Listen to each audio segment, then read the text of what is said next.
wakazanye ngaho gakunjemo kabiri gatatu mupfuka amaso, gakunjemo gatatu mupfuka amaso, wowe umupfuke ngaho nibagupfuke ntiwahabonye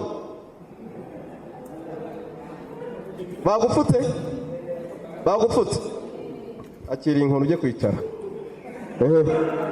akiri inkono ujye kwicara, akira dore ngiye inkono ngaho ugenda ujye kwicara, nyaruka rwose gerageza.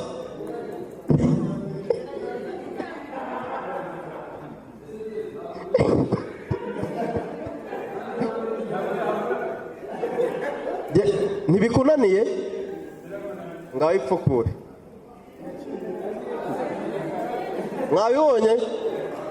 Mwabibonye tekereza rero umuntu ufite ubumuga bwo kutabona agize gutya agahoma angana na Dieudonné kuri yangana, nose urabona yajya no kuri toilette ntaho yajya.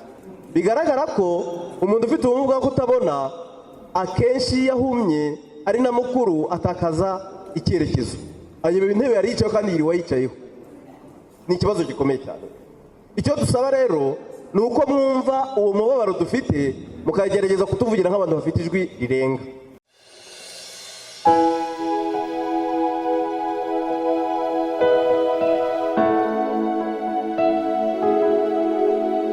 Dr. Donatilla Kanimba ni umuyobozi nshingwabikorwa w'ubumwe nyarwanda bw'abatabona.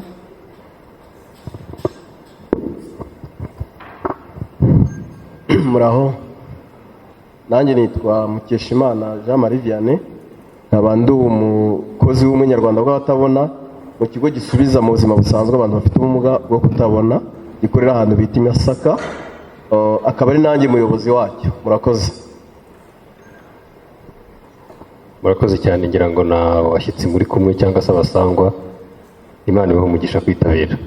Ngira ngo mbere na mbere tushimira Imana ko iduhaye uyu mwanya wo kuganira. Nshimira namwe mwese abafashe uyu mwanya wanyu kugira ngo mwitabire ubutumire twabatumiyemo. By'umwihariko nongere gushimira Dr. Kanimba ndetse na Directeur Jean Marie dusanganywe mu mirimo dukoranamo, ariko kuba bafashe uno mwanya bakemera kubana natwe nabyo n'ubu byaba biri mu nshingano, ariko no kuzuzuza nabyo bikwiye gushimirwa. N'abakozi twakomeje gufatanya gutegura, mwese tubasabye umugisha. Umugoroba w'uyu munsi ko turi bubigenze, birumvikana ko iyo wahamagaye abanyamakuru n'ibitangazamakuru umwanya munini uba uwo kubaha umwanya bakakubaza ibibazo, ariko nanone ntabwo umuntu yakubaza ibibazo akuye mu kirere, ahubwo umuntu ahera ku cyo waganiriye, hanyuma noneho akabona aho ahera kugira ngo ubutumwa burusheho gutambuka. Nuko tugiye kubigenza rero, ndatekereza ko turi bugabane akanya n'aba bavandimwe turi kumwe. Ngiye gufata gusa iminota iri hagati y'5 n'10 mbabwire cy'umuryango wa Bibiliya ari cyo n'icyo dukora, hanyuma ndibuze kugaruka gusa ku mpamvu ya none ijyanye no gukora ubuvugizi ku bantu bafite ubumuga bwo kutabona. Iminota yindi ikurikiyeho mwakwemera tukayiha Dr. Kanimba nawe akababwira iri shyirahamwe cyangwa ubumwe nyarwanda bw'abatabona ibyo bakora gakeya ku nshingano no ku ngorane bahura nazo, hanyuma na Jean Marie. Ubu byose bishobora gutwara wenda iminota, reka nyigire myinshi 25. Indi isigaye turaza kuyibaha, ubwo namwe muze kwigendera ikwiriye, twebwe yacu dufashe niyo ngiyo, sibyo banyakubahwa? Namwe yanyu mushobora kuza kumvikana, wenda Theo aze kudufasha, namwe muza kuba mukeneye ningahe kugira ngo tuze kumenya aho dutangirira nawe dusoreza. Ubu ni 10:48, tugejeje 12:00 ntabwo twaba dukabije cyane, 1:10, sibyo? Nihuse rero, umuryango wa Bibiliya ni umuryango w'amatorero na Kiliziya Gatolika, ni ukuvuga ko uhuriramo abavugizi b'iyo miryango n'amatorero mvuze, hagamijwe gufasha abakristu cyangwa umuryango nyarwanda w'abemera Kristo nk'umwami n'umukiza, kubona ijambo ry'Imana cyangwa ibyanditswe byera cyangwa ibyanditswe biziranenge kugira ngo iboneke mu ngano, mu buryo umuntu wese abasha gusoma cyangwa kuyumva mu ngano ishoboka, hanyuma ariko no ku giciro cyagerageza koroha. Ubwo niwo murimo dukora. Hanyuma rero binyuze muri izo ndangagaciro Bibiliya yigisha, intambwe ya kabiri ni ugufasha noneho abo bantu bashoboye kubona ijambo ry'Imana guherekeza kugira ngo rizane impinduka mu buzima bwabo. Mbibutse ko indangagaciro zose z'ibyiza zanditse muri Bibiliya, kubera ko mu mpine Bibiliya ivuga urukundo kuva mu ntangiriro kugeza mu iherezo ryayo. Ni ugufasha, ni ukugirira neza abandi, icyo bita gukorera Imana no gukorera mugenzi wawe. Ni ukuvuga ko tugaruka gukurikirana no gufatanya n'amatorero kureba niba ya Bibiliya koko yaragize uruhare mu kuzana impinduka nziza mu buzima bw'abantu. Hanyuma muri urwo rugendo rero tugenda tugiramo ibice bitandukanye by'abantu. Tugira Bibiliya iri mu nyandiko isanzwe, Bibiliya ijambo ry'Imana, Bibiliya ntagatifu na Bibiliya yera. Ariko wareba ugasanga hari ikindi gice cy'abantu utagezeho. Urugero, hari umuntu utazi gusoma no kwandika. We biragenda bite kugira ngo nawe azagere ku byanditswe byera? Niho umuryango wongera kugaruka baza ngo twakora iki kugira ngo tugire uruhare mu kwigisha abantu gusoma, kwandika no kubara. Ubwo rero niho ngira ngo Jean de yababwiye yuko dukora n'imishinga y'ubuvugizi ku mpamvu zitandukanye zaba inzitizi ku baturage, ku bakristu, zatuma batagera ku byanditswe byera. Tugakora n'amatorero, tugatangira umurimo wo kwigisha abantu gusoma, kwandika no kubara. Birumvikana ntabwo warara bigezeho, ariko nibura ukavuga uti dushyizeho itafari ryacu. Igice cya kabiri ni abantu bafite imibereho yihariye, ari naho aba bavandimwe bacu bafite ubumuga bwo kutabona bibona bagaragara, kuko ntibashobora gusoma nyine inyandiko yacu isanzwe, ahubwo bafite ubundi buryo bwo gusoma, nibyo bita inyandiko y'abatabona, niko mu Kinyarwanda twayita, ariko urundi rurimi ruvuga Braille Bible cyangwa se inyandiko ya Braille. Wenda bari buze kubigarukaho neza kundusha. Aha rero twagiye tugerageza hashize imyaka myinshi twibaza ngo aba bantu batabona turabigenza gute kugira ngo nabo bazashobore kwisomera ijambo ry'Imana. Dutangira gutekereza rero icyo twakora. Mu gihe twarimo kwibaza ngo ni ibibazo kibahura nabyo, dusanga ntabwo ari ingorane gusa ijyanye na Bibiliya, ahubwo ingorane zabo ni nyinshi. Dusanga rutakemura akantu kamwe, ahubwo turavuga ngo reka noneho tuganire na RUB, ni ruhare ki twagira kugira ngo abantu bagire uburenganzira, nabo bagire iyo bakwiriye kuba bahabwa, bagira amahirwe angana ku bandi bantu. Twasanze bahura n'ibibazo bitandukanye, ariko nakubira mu nteruro imwe gusa: guteshwa agaciro no guhezwa ku byiza by'igihugu cyangwa by'imiryango yabo. Dusanga rero utari bukemura icya Bibiliya gusa, ahubwo wagira uruhare mu gushaka igisubizo. Twagize rero umwanya wo guhura nabo bake twashoboraga kubonana. Ubwa mbere tukabigisha uburenganzira bwabo, kuko umuntu akwiye kwigirira icyizere, akanaharanira uburenganzira bwe, akanaburekarama ku muntu wese washaka kubumwambura. Intambwe ya kabiri ariko twaganiriye n'ababafite mu nshingano, yaba abayobozi b'inzego z'ibanze cyangwa se amatorero, cyane cyane ko rero dukoreramo, kugira ngo aba bantu babiteho no muri serivisi zitangwa n'amatorero yabo nabo bayigireho uruhare. Icya gatatu, babwire abakristu bo bagifite amahirwe yo kubona, ufite amaso areba abera ijisho utabona. Ni ukuvuga iki? Aho harimo byinshi. Tuvuge ko wenda abantu bageze ku rusengero, ni ahantu h'Imana. Ubundi abantu bose bakwiye kuhiyumva, n'uwaba yarahuye n'ibindi byago hirya yarwo akwiye kuba nibura agera ku rusengero akabona impinduka. Tugashishikariza abakristu, abayobozi b'amatorero batandukanye ko uyu muntu akwiye kwitabwaho, akagezwa hafi, agafashwa kuhagera cyangwa kuhava, agafashwa mu byo akeneye gufashwa, buri wese akabyiyumvamo. Hanyuma rero ibyo ngira ngo twagiye tubikora kuva mu myaka 2013 dutangira iyi porogaramu, dutangira kubona ubuhamya bwabo. Iyo wumvishe bavuga babwira ibyago bagiye bahura nabyo, ubona itorero cyangwa kiliziya bakwiye kuba ba mbere mu kubikemura. Hari abakwiye bakubwira ati twebwe umuntu araza agasanga nako wari ufite akagatwara. Niba we bakwiba urebesha amaso yombi urumva kwiba umuntu noneho utabona ni igitangaza.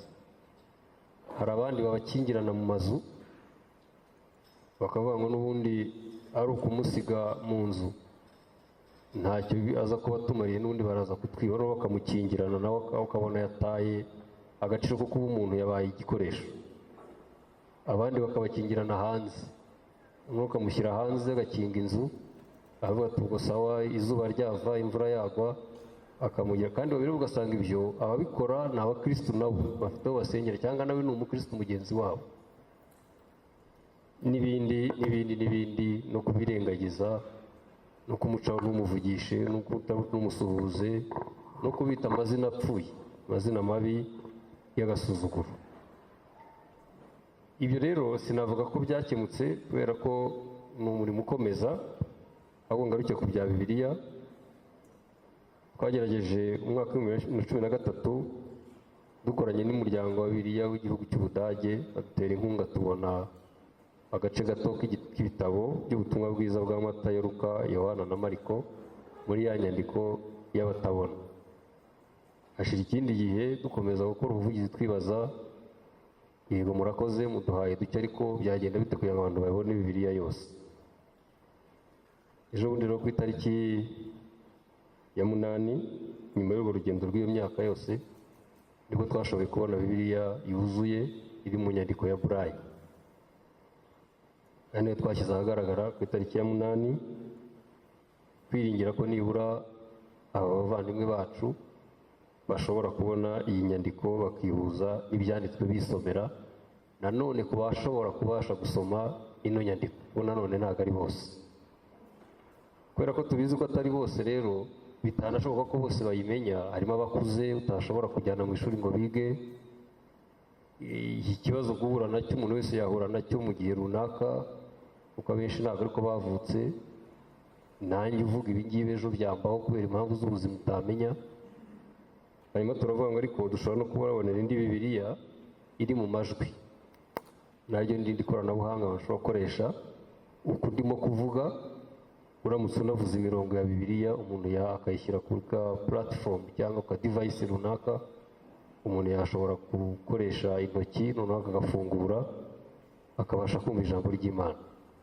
Ku batashobora no kwisomera, nanone buri mwaka tugerageza gukorana n'abafatanyabikorwa n'abaterankunga batandukanye kugira ngo batubonere izi kopi za Bibiliya ivuga.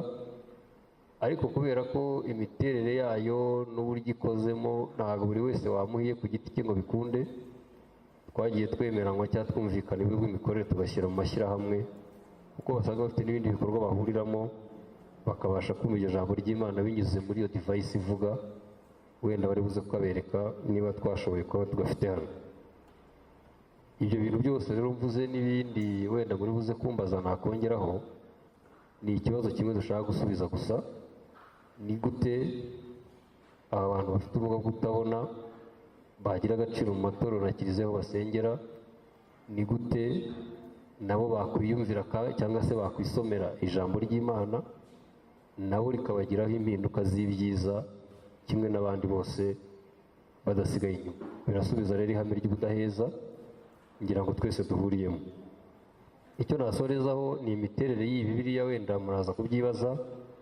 Kubera imiterere y'iyi nyandiko, iri inyuguti imwe iba ari nini, ubwo n'interuro ni nini, na paragarafe ni nini, paje ni nini, ubwo n'ibitabo bikaza kuba binini nk'uko mubireba. urugero nk'iyi mfite hano ni mwene Siraki, wenda ku bakoresha Bibiliya ntagatifu mwabyumva, ariko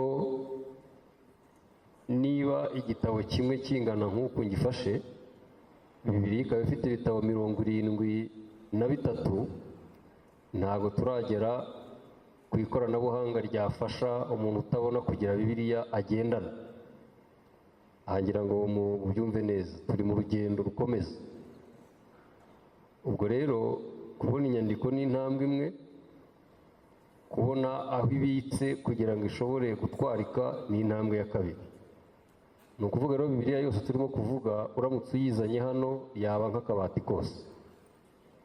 niyo mpamvu rero itabi y'umuntu aho gutwishyikiriza abavandimwe dukorana, bo bakamenya uko mu mashyirahamwe yabo bakoresha, kuko nabo banafite imibare y'abantu bashoboye kwiga ino nyandiko ya Burayi. numva aricyo nasorezaho, ibindi twazakomeza kubiganira gahoro gahoro. murakoze, Imana ibamugishe. murakoze cyane. Reka twakire Dr. Kanimba.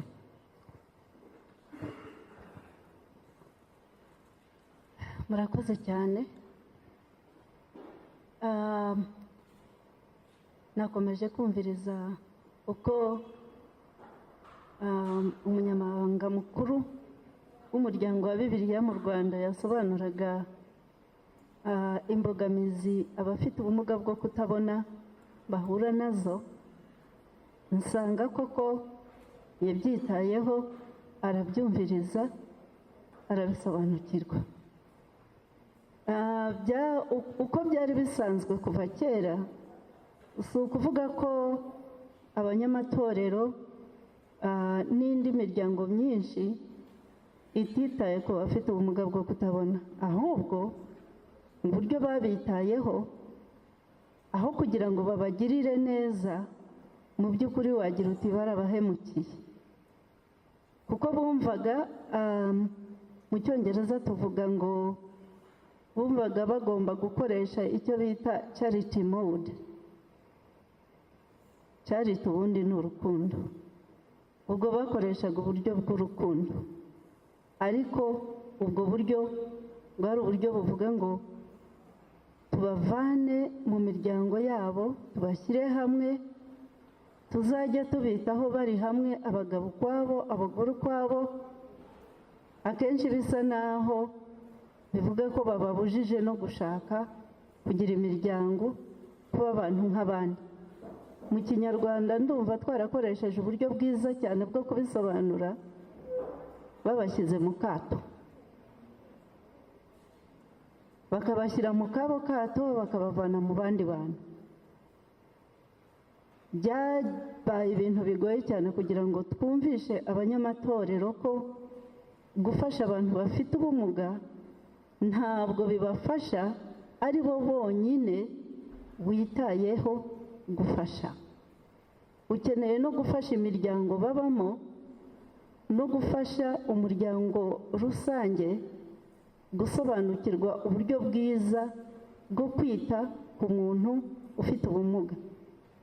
twatangiye twebwe abafite ubumuga gukora ubuvugizi, gukora awareness raising, ubukangurambaga, kugira ngo abantu basobanukirwe ko icya mbere, za kiliziya n'insengero zigomba kuba abantu bose bazisangamo, bashobora kuzinjiramo, bashobora kuzisohokamo, bitabaye ngombwa ko ufite akagare agomba kubona umuntu umusunika cyangwa se umuntu umuterura. kandi urumva nta muntu mukuru wifuza bamuterura bitabaye ngombwa. na wa muntu ufite akagare nawe ubwe yumva atajya gusenga niba atari bushobore kwinjira mu kiliziya cyangwa mu rusengero. muri za kiliziya wasangaga abantu benshi bagenda babyigana, bagerageza kurwanira kubona umwanya, nta wita kuri wa muntu ufite ubumuga, bwabo ubumuga bwo kutabona cyangwa ubumuga bw'ingingo, ahubwo bumva yagombye, ubundi ntiyari akwiye kuba yaje, ubundi yajyaga iyo aguma mu rugo. Imana ko ibizi ko afite ibibazo ubundi yajyagayo. Urumva rero ibyo ngibyo ni uburyo bwo kuduheza, kandi nyamara abayobozi b'amatorero bumvaga koko mu by'ukuri ariko byakagombye kumera, cyane ko twabayeho imyaka myinshi twumva ko utubaraza cyangwa se esikariye ari ibyongera uburanga ku nzu, ugasanga n'iyo bitari ngombwa hari aho bashyizeho esikariye uzamuka winjira mu nzu, wagera mu muryango ukongera ukamanuka, kubera ko bumva ko za esikariye zongera uburanga, ariko nyamara za esikariye hari abo ziheza. Leta yacu ibyo ngibyo yarabyumvise, yatangiye gutegeka ko nta nzu za rusange zagombye kuba zifite esikariye, zagombye kuba zifite uburyo winjira mu nzu utagombye kuzamuka esikariye, cyane ko n'abantu bafite imyaka ikuze za esikariye zirabagora. Ibiborohera ni uko bakwinjira hatagombye esikariye. Ibyo ngibyo birashobotse, ariko se turinjira mu rusengero bati abafite indirimbo murebe indirimbo iyi n'iyi, abafite ubumuga bwo kutabona turi bwumvirize gusa. Nigeze kugerageza kuvuga ni ese ibi bitabo by'indirimbo, nshatse igitabo cy'indirimbo kiri muri burayi hari aho nakibona? Barambwira ngo nta mpamvu, kubera ko ubu ngubu ushobora kuzibona kuri telefone bakazikuririmbira. None se njyewe nshatse kuririmba bandirimbira? Yego, njyewe nshatse kuririmba byaba ngombwa ko mfata mu mutwe? Kuki se abandi batagomba gufata mu mutwe? Cyo kimwe n'ibitabo by'amasengesho. Nta kuntu naba nifuza rimwe na rimwe kwicara ngafata igitabo cy'amasengesho ngasoma ya masengesho, ariko oya, nta bihari muri burayi, nta gitabo cya misa gihari muri burayi. Kereka nshatse umuntu ugira ibyo nsomera bimwe ibyo numva nifuza cyane nkabyiyandikira. Urumva rero turacyahejwe, turacyari mu kato. Nanone abakristu, nimfata ya Bibiliya yanjye muri burayi nkagerageza gusoma, biratuma abakristu, sinzi yenda nta nubwo bari bwumve ibyo nsoma, bari bube bafite amatsiko yo kureba uko nsoma kuruta ko bumva ibyo nsoma. Niba abandi bafata ikaramu bakandika, yenda mfate tabulete yanjye na panso ngerageze kugira ibyo nandika, yenda hari no kwandika imirongo basomye. Urasanga abantu bose bashaka guhaguruka ngo baze kureba ibyo ndiho nkora. Ibyo ni ukubera ko twahawe akato. Ubwo buryo bwo gusoma n'ubwo buryo bwo kwandika abantu ntibabizi, ntibabimenyereye. Ibyo ni ibintu twagombye kuba dukora ku buryo abantu babimenya bakabimenyera, bareke kudushungera, kuko no gushungera bitera umuntu ipfunwe, akumva ashaka kwihisha cyangwa agatinya kubikorera mu bandi bantu. Ibyo ni ibintu abayobozi bacu mu matorero badufashamo. Ntabwo akazi k'amatorero, k'abapasitori, k'abapadiri, k'ababishopu ari uguhagarara ku gituti akajya kubwiriza gusa, hanyuma noneho yasohoka akaba umunyacyubahiro. Nanyura ku muntu ufite ubumuga bwo kutabona aramucaho, nanyura ku muntu ufite ubumuga bw'ingingo ugenda ku mbago aramucaho, nta nubwo amusuhuza kuko yibaza ko za ntoki zakomeje kuba zifashe za mbago ziriho icyuya, ntabwo ashaka ko zimukora. Arababaye. Muribuka ya nkuru y'umusamariya mwiza, wa mu high priest, wa mutambyi na wa murawi, wa murewi, bakaza bakihitira.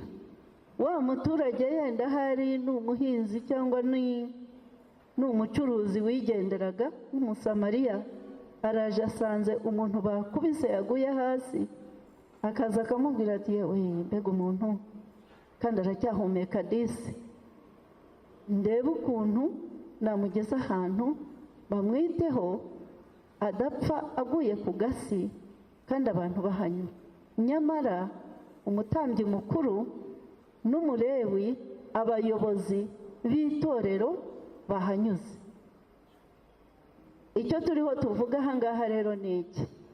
Abayobozi b'amatorero, izi ni inshingano zanyu, ni mwebwe bireba, ni mwebwe mwigisha abaturage bose n'abayobozi b'igihugu cyacu kwita ku bantu bose kimwe.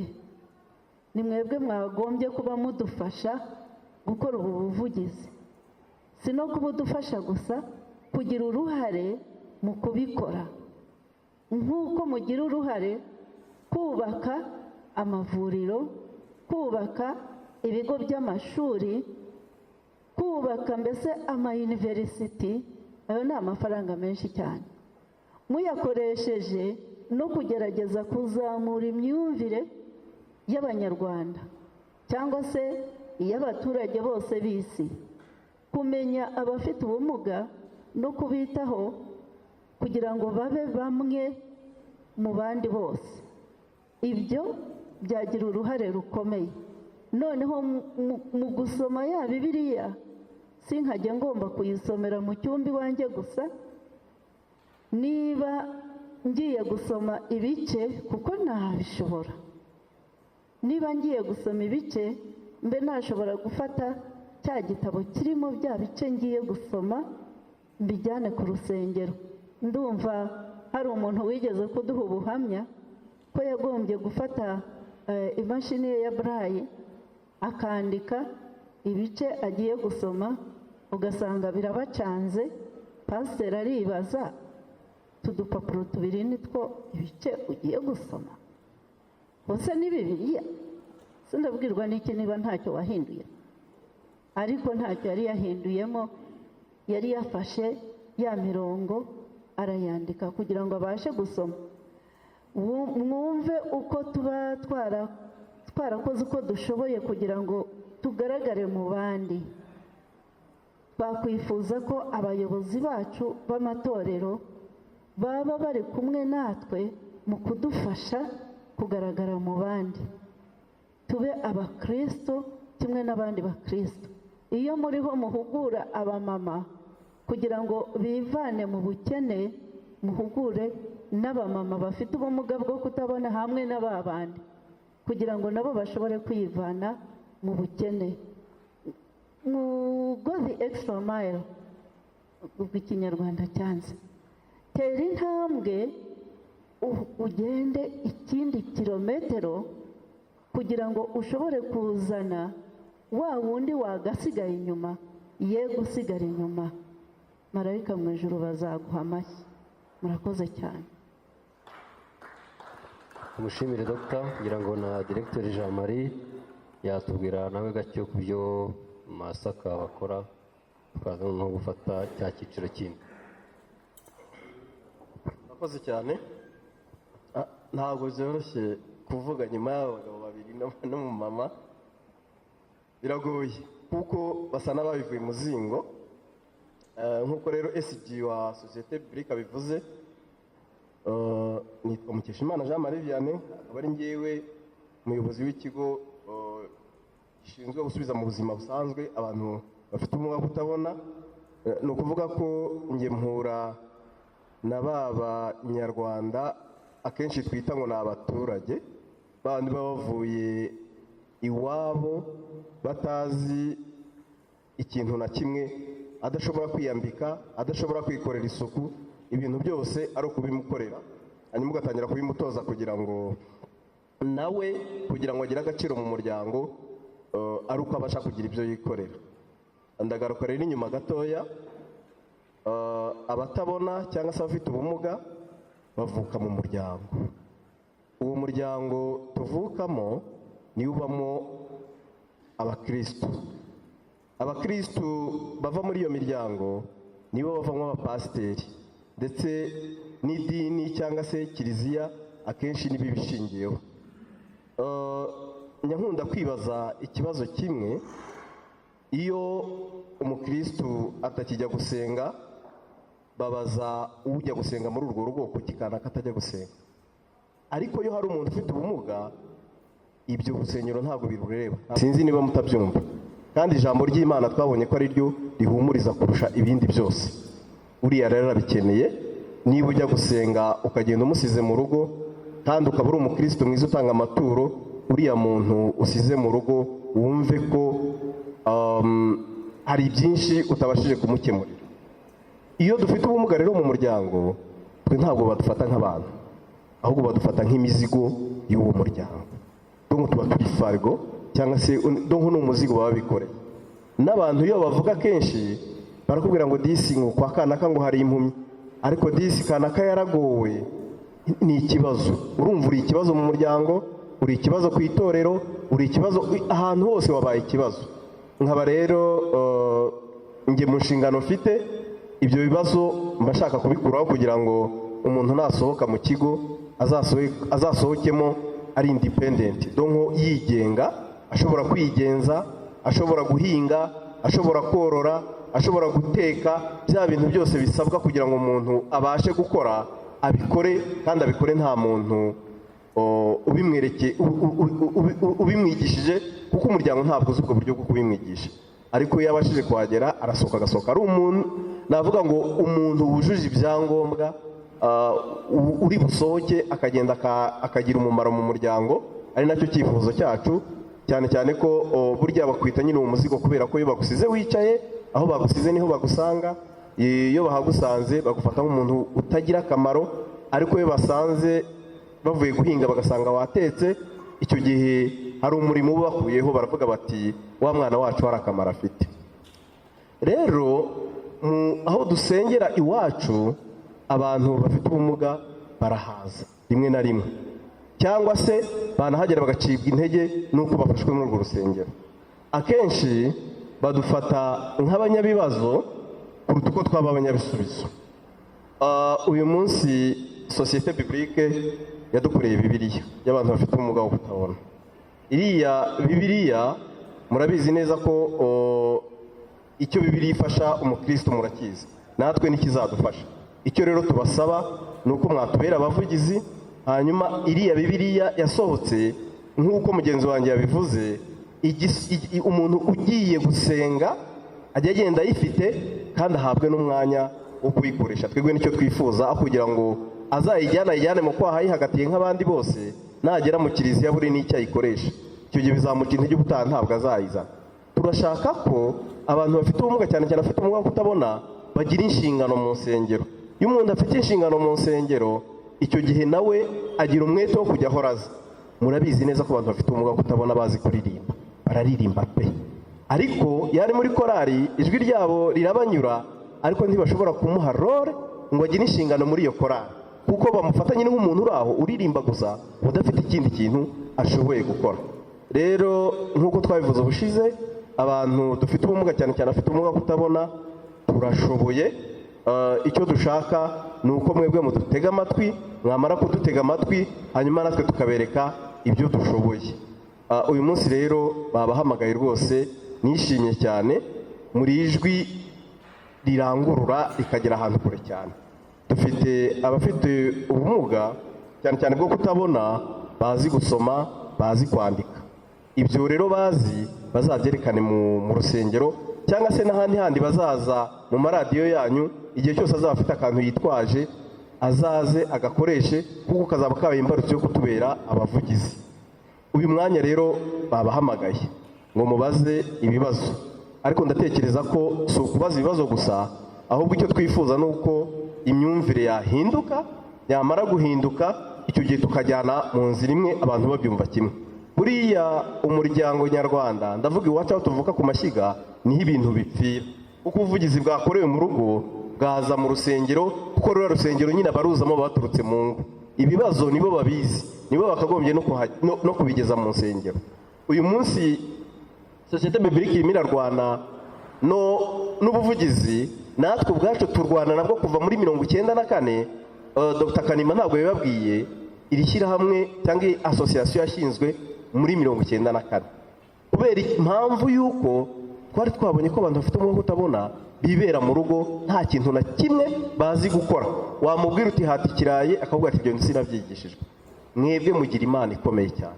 Iyo mugiye kwiga munyura ahantu bari gukora ibintu mukigana, twe ntabwo twigana, ahubwo turigishwa bakadukoresha kuri bya bintu kugira ngo tubashe kubikora neza. Iyo rero tubonye uko twiga tukigishwa n'ababizi, tubikora neza. Abantu bafite ubumuga bwo kutabona mubabona mu muhanda bagenda basabiriza, akenshi n'imiryango niba bajyana gusabiriza, ariko mwumve neza ko umurimo twahitiwemo si uwo gusaba. Hari umuntu mwigeze mubona bahereza igikombe cyo gusabara? Hari umuntu mwabonye bashima ko yasabye? Birumvikana ko ari umurimo utari mwiza. Niba ari umurimo tutapresenta mu gihugu ngo baduhe igikombe tukavuga abatabona tuzi gusaba pe, turabizi cyane, bagomba baduhe igikombe. Murumva ko ibyo bintu nta shingiro bifite, sibyo? Rero mwuka byaramwe mukomeze mudukorere ubuvugizi. Ndabizi neza ko ijwi ryanyu aho ryageze ibintu birakemuka. Abantu bacu bafite ubumuga bwo kutabona iyo bigishijwe barakora kandi bakiteza imbere, bagateza n'igihugu imbere. Rero kugira ngo nongere mbashimire, muratubaza n'ibyo, ariko wenda na nyuma yo kubaza turi buze kujya inama cyane ko hari ibyo tuzi, ariko namwe ntabwo imyumvire yanyu iri hasi, namwe hari ibyo muzi. Ni ukuvuga ngo hari ibyo mushobora namwe kuza kudufasha gusubiza. Siko bimeze? Ndumva rero nabashimira, mwakoze cyane, kuza. Imana ibahe umugisha.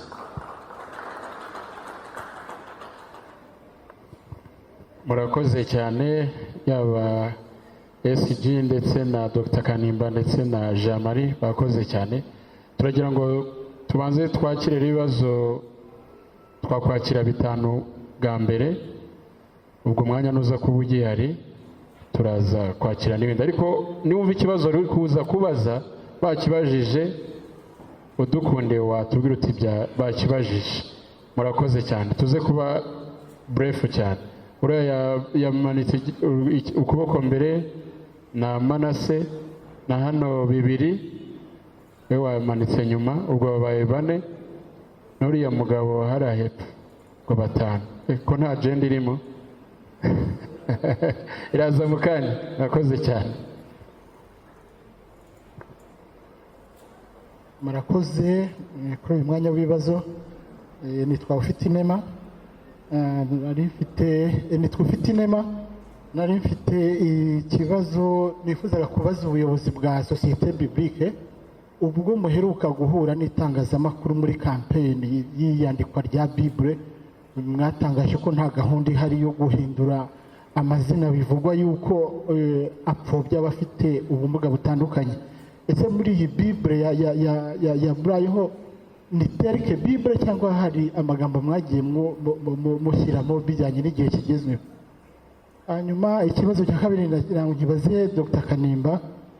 Muri Bible isanzwe umuntu asangamo aya mazina y'igihe cya kera, ntabwo ari igihe kigezweho, ariko ubuyobozi bw'amaegirize wenda interpretation igahinduka bitandukanye n'uko yabisomye muri Bible. Ese mubona hakenewe ubundi buvugizi kugira ngo na Bible zihinduke zijyane n'igihe kigezweho?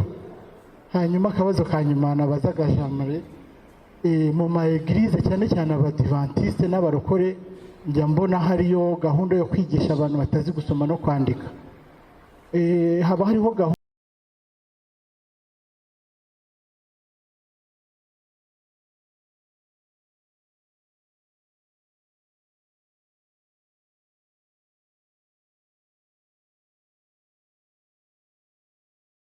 kandi uko nyine biri bikwiye gushyigikirwa, kandi ishyigikirwa ni ya misiyo tuvuga yo kugeza ibyanditswe ku muryango nyarwanda, ku bakirisitu, n'abatabona barimo, sibyo? Kuko n'aha twicaye ubu nyine ni ukuvuga ngo harimo imbaraga z'abantu zatushyigikiye kugira ngo niba tubashe kubivuga. Hanyuma rero nk'uko nakubwiye, wenda dogita aze kumfasha kubiva imuzingo kurutaho, amagambo yagiye ahindurwa abantu bakumvikana mu mvugo y'ikinyarwanda, ari ukugira ngo abantu bakosore ibintu bisa no gupfobya abantu, sibyo?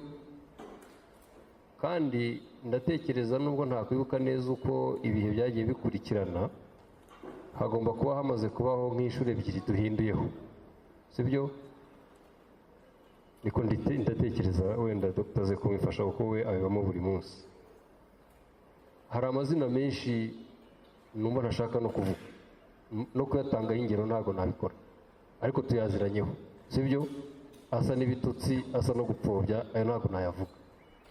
Hanyuma abantu bakagerageza gushaka ijambo ry'agaciro ribereye.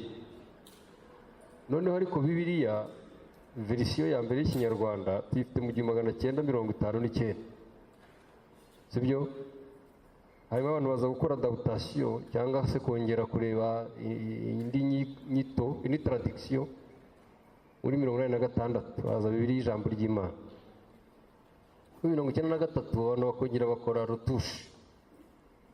Kuva rero mu 1993 nta wundi mushinga turagerageza wo kongera gukora ngo turebe ko twasubiza iki kibazo cyo kuza guhindura inyandiko yanditsemo uyu munsi y'ijambo ryitwa impumyi.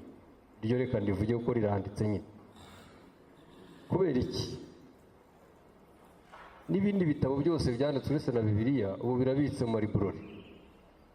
Ntabwo urubwira abanditsi rero ngo nibagende bajye guhindura, wenda umuntu wasohoye igitabo muri mbere y'uko iyi nyito ihinduka, usubire gushaka ibitabo byose byazwe muri icyo gihe, dusaba abanditsi n'abahoteli babyo kuza kubihindura. Noneho ariko Bibiliya ikagira n'umwihariko. Ufashe iri jambo rimwe ririmo hano rivugwa ukarihuza n'inyito igezweho uyu munsi, imaze guhindurwa kabiri, ishobora no gukomeza abantu bakayikoraho, ko byose birashoboka, usanga iri jambo riri buze kuba rifite interuro. Ngira ngo ibyo mubyumve. Nufata rero espace, inyuguti zari zigize ijambo rimwe, ukarisimbuza interuro igizwe n'amagambo 6 cyangwa ngahe, umuntu ufite ubumuga bwo kutabona, ndumva ari interuro, ni phrase. Ubwo biraza gusenya icyo bita paratexte yose, biraza gusenya, birasenya amapaje, birasenya inyuguti, birasenya ibintu byinshi cyane. Ibyo rero mbanze mbabwire ko ubwabyo birahenda kubihindura gutyo, ukajya muri soft copy ukajya guhindura, ubwo urongera utange indi commande ku ruganda bongere baporogaramme uko biza kugenda. Ibyo bintu bifite igiciro kinini cyane, ariko none unabirangiza abantu bashobora kongera kwicara batari ko n'iri jambo ririmo rirangizamo ibindi bintu, reka twongere duhindure. Urongera se nanone ukomeze ukore iyo adaptation muri iyo nzira ingana gutyo. Ahubwo tukavuga tuti icyoroshye ubu none aha dushobora gukora kiri cyihuta, reka dukore ubukangurambaga. Kuko igikomeye si uko ibintu byanditse, ahubwo umuntu uhagaze urimo kubivuga arabisubiramo kangahe, arabiha akahe gaciro. Nabanza amenyeshe abantu agiye kwigisha ibyo mvuze, ababwira ngo iri Bibiliya yasohotse muri iki gihe, iri jambo ryanditswe nuko, ariko mwitonde iyo turi bukoresha. Muri interpretation y'inyigisho ye akoresha amagambo yemewe.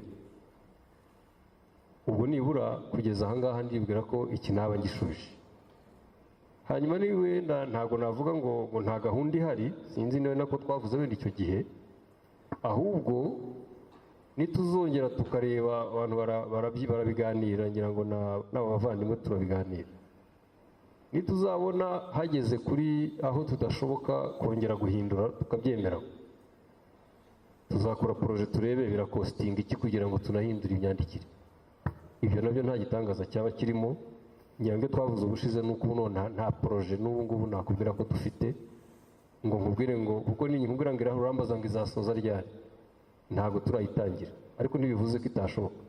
nubwo noneho ntari namenya ikikositinga igiciro cyawe, ariko igihari cyo turimo gukora n'aka kanya, ahantu nibagabanye mu kanwa gukomeza kuvuga amagambo atemewe, nanayasoma ayasome yongeyeho ngo hatagira umuntu ukomeza gukoresha iri jambo nubwo ryanditse, kuko ryanditswe mu gihe ntawe uri warigeze atekereza ubu buvugizi.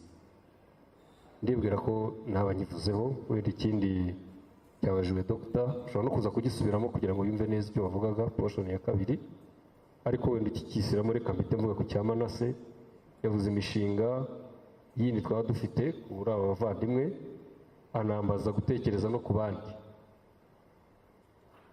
Iby'imishinga dufite nabivuze, ariko buriya yose ikintu irimo ni kimwe. Ubwabo turahura, hari ukubigisha ubwabo rwose, kugira ngo umuntu w'abanze ave mu cyo nakwita ihungabana ry'ibyamubayeho. Tukamara nabo iminsi 3 n'itanu tukabigisha, tukabazana hano tukabubahiriza, tukababwira iby'indangagaciro n'uburenganzira bwabo. Icyo nicyo cya mbere. Icya kabiri ni ukuganira n'inzego babarizwamo. Hanyuma icya gatatu ni imiryango yabo, inzego bwite za leta cyangwa se amatorero, uretse ko hari aho usanga n'abandi babikora, aho ntabwo nabo ari twe twenyine. Ikindi rero ni ukubahuza n'ibyanditswe byera nk'uko navuze.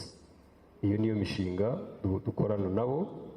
Wenda tuzagera imbere, dutere imbere, dushake n'iby'iterambere, dushake n'umurimo wo guhinga, dushake n'inka yo korora, dushake n'ishuri n'ibindi. Ibyo nabyo ndabizi ko ari ikindi abantu bose bashobora kwibaza. Abandi bafite ubumuga bw'ubundi buryo nabo ni uko uyu munsi wenda turimo kuvuga ku bafite ubumuga bwo kutabona, ariko n'abandi. Urugero natanga wenda ni abafite ubumuga bwo kutumva, nabo dufitanye nabo imikoranire. Cyane cyane hari ishyirahamwe, umuryango wabo ukorera mu gihugu, nabo turimo kureba ko twabonera Bibiliya yo mu marenga, Bible muri sign language. Hanyuma icyanyuma ku bandi bafite ubumuga bw'ingingo ni ya sensibilisation mu matorero, tubabwira ngo mugerageze umuntu ahantu hose, mu rusengero, mu nyubako, abantu bagira access ahantu aho ariho hose, he kugira nawe umuntu ahezwa. No muri office, umuntu yijya mu biro arinze gushaka umuterura, kandi we nafite nyine ka wheelchair gashobora kumugezayo, numva ari gutyo nagusubiza. Nagusabaga ko wakongera kuri ingingo ya kabiri ku cyo warabaje dogiteri, kugira ngo refreshing noneho nawe agite kivugaho.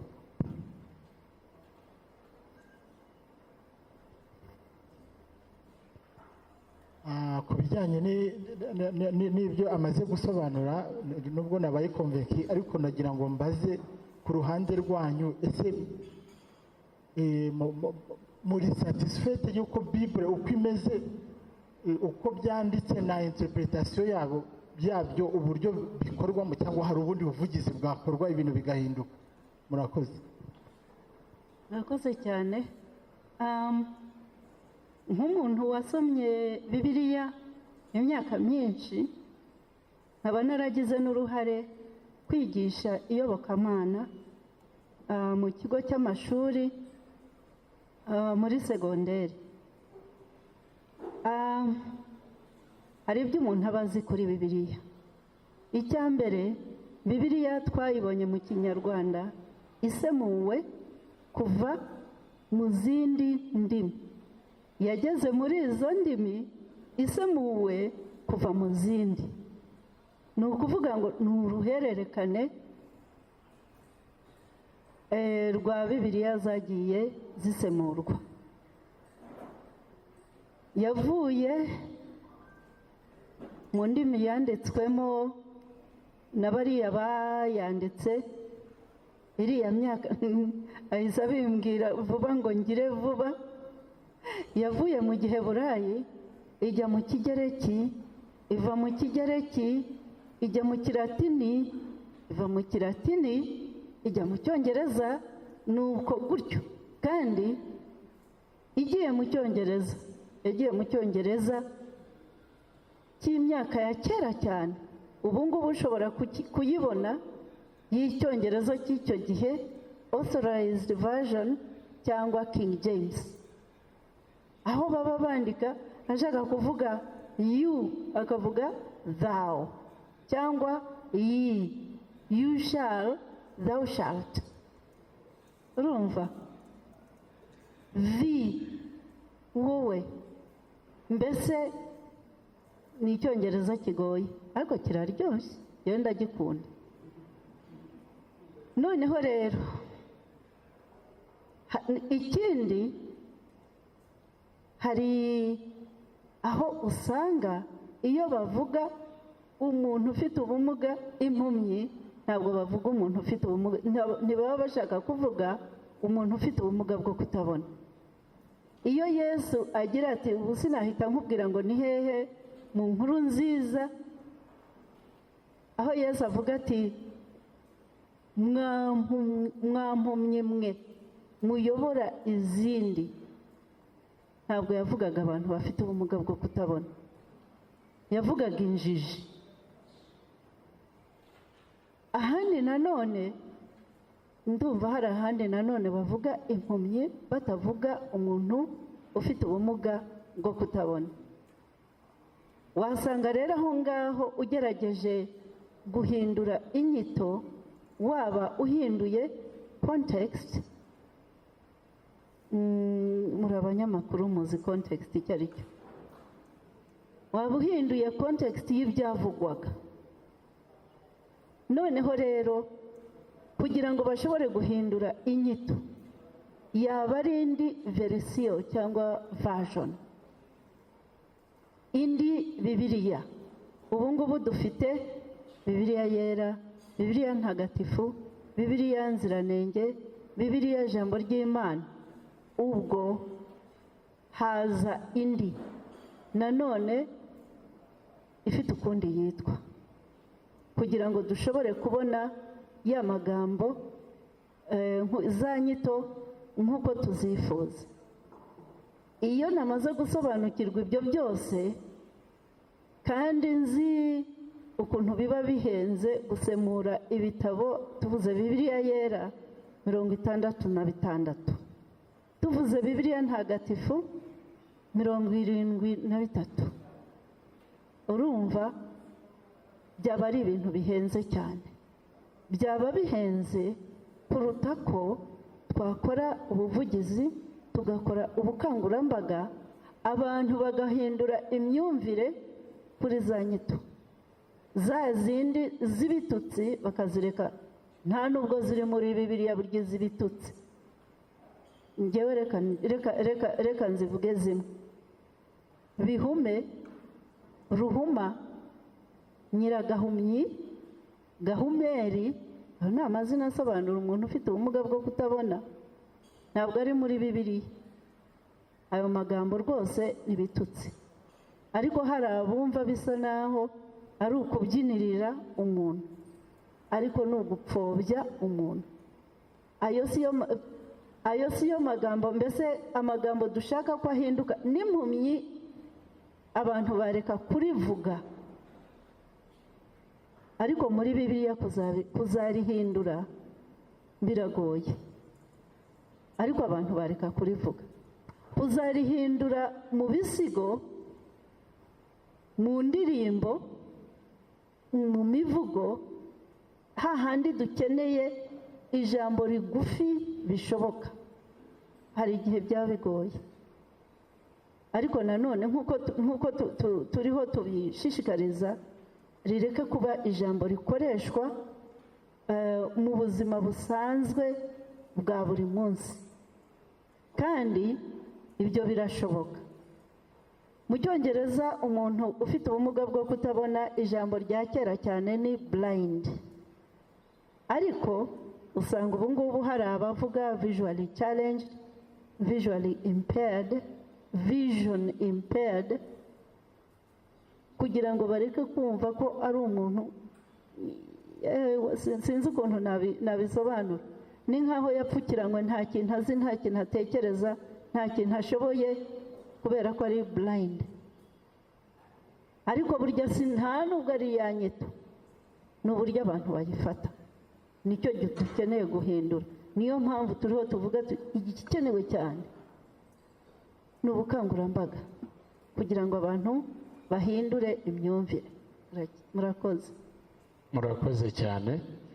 turagira ngo rero kugira ngo bize kujya byihuta, umuntu arabaza avuge n'uwabaza, tugerageze kwandika ibibazo, ahubwo tuze kujya tubafasha igihe agezweho, tuze kuvuga ikibazo yari yabajijwe, kuko wa mugani bo ntibafite aho bari kwandika, ariko turahababereye.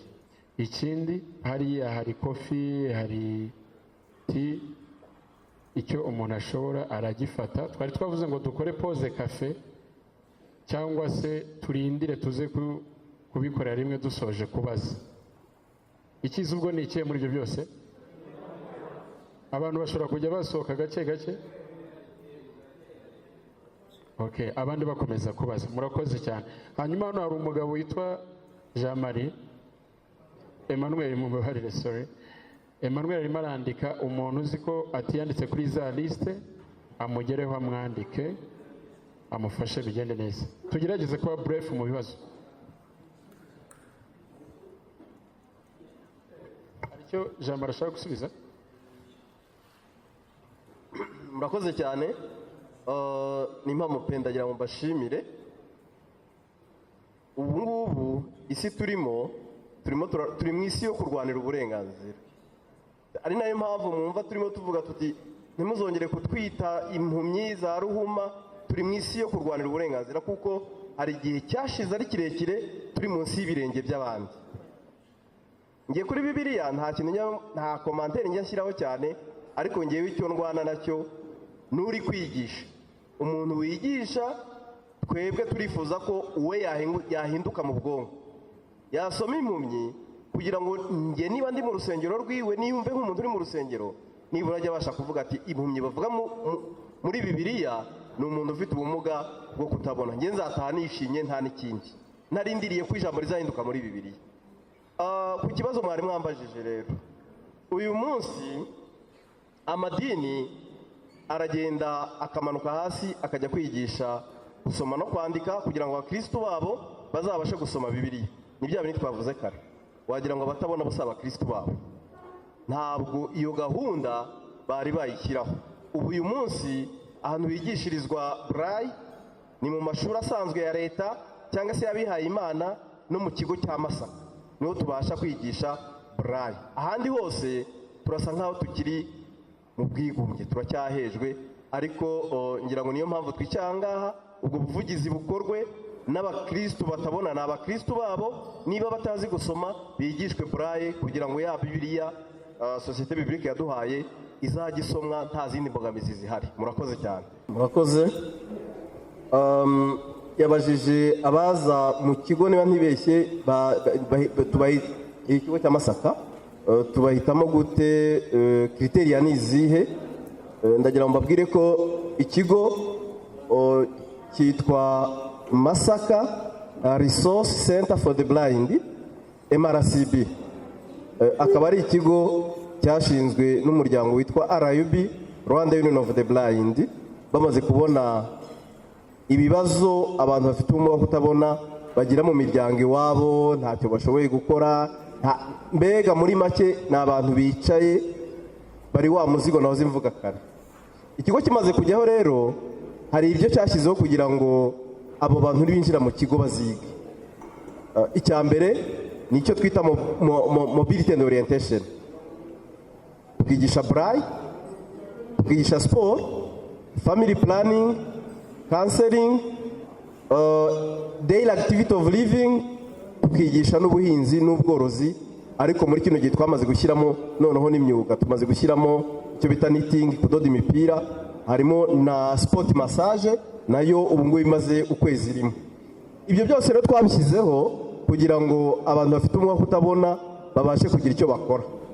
Tubigishe gukora, basubire mu muryango, bajye guparatika ibyo bigiye mu kigo cya Masaka. Cyane cyane ko twamaze kubona ko umuntu ufite ubumuga bwo kutabona, uretse kuba atareba imbere ye, imirimo yose ashobora kuyikora uretse gutwara imodoka, kandi nayo wenda iterambere niriza tuzayitwara.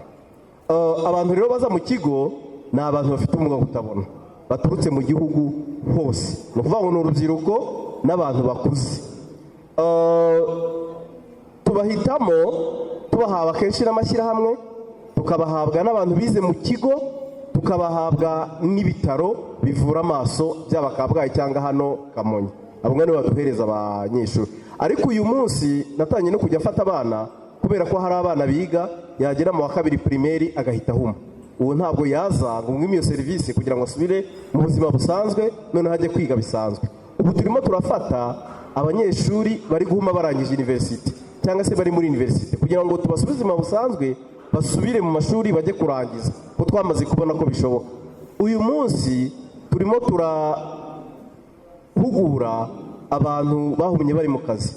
Dufite umubare utari mukeya w'abantu bahumye bari mu kazi, twagira Imana yaza bataramwirukana akaza tukamuhugura amezi 6 agasubira mu kazi, niba ako yakoraga atagishoboye kugakora bakamworohereza ko umuntu n'uw'igihugu ntabwo ari umuntu ku giti cyiwe, kandi leta ikebereho no kutworohereza. Rero Masaka ni ikigo gifasha umuntu ufite ubumuga bwo kutabona gusubira mu buzima busanzwe, kandi ibintu byose yateganyaga n'imishinga yari afite akajya kuyishyira mu bikorwa nta mbogamizi. Murakoze cyane.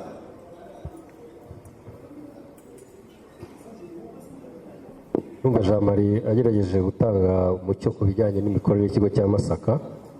Reka nyure mu buryo bwihuta mpereye kuri Boniface uko itwarika, hagiye gukorwa iki ngo zigire akamaro. Ubundi ibibazo byose nshatse navuga ngo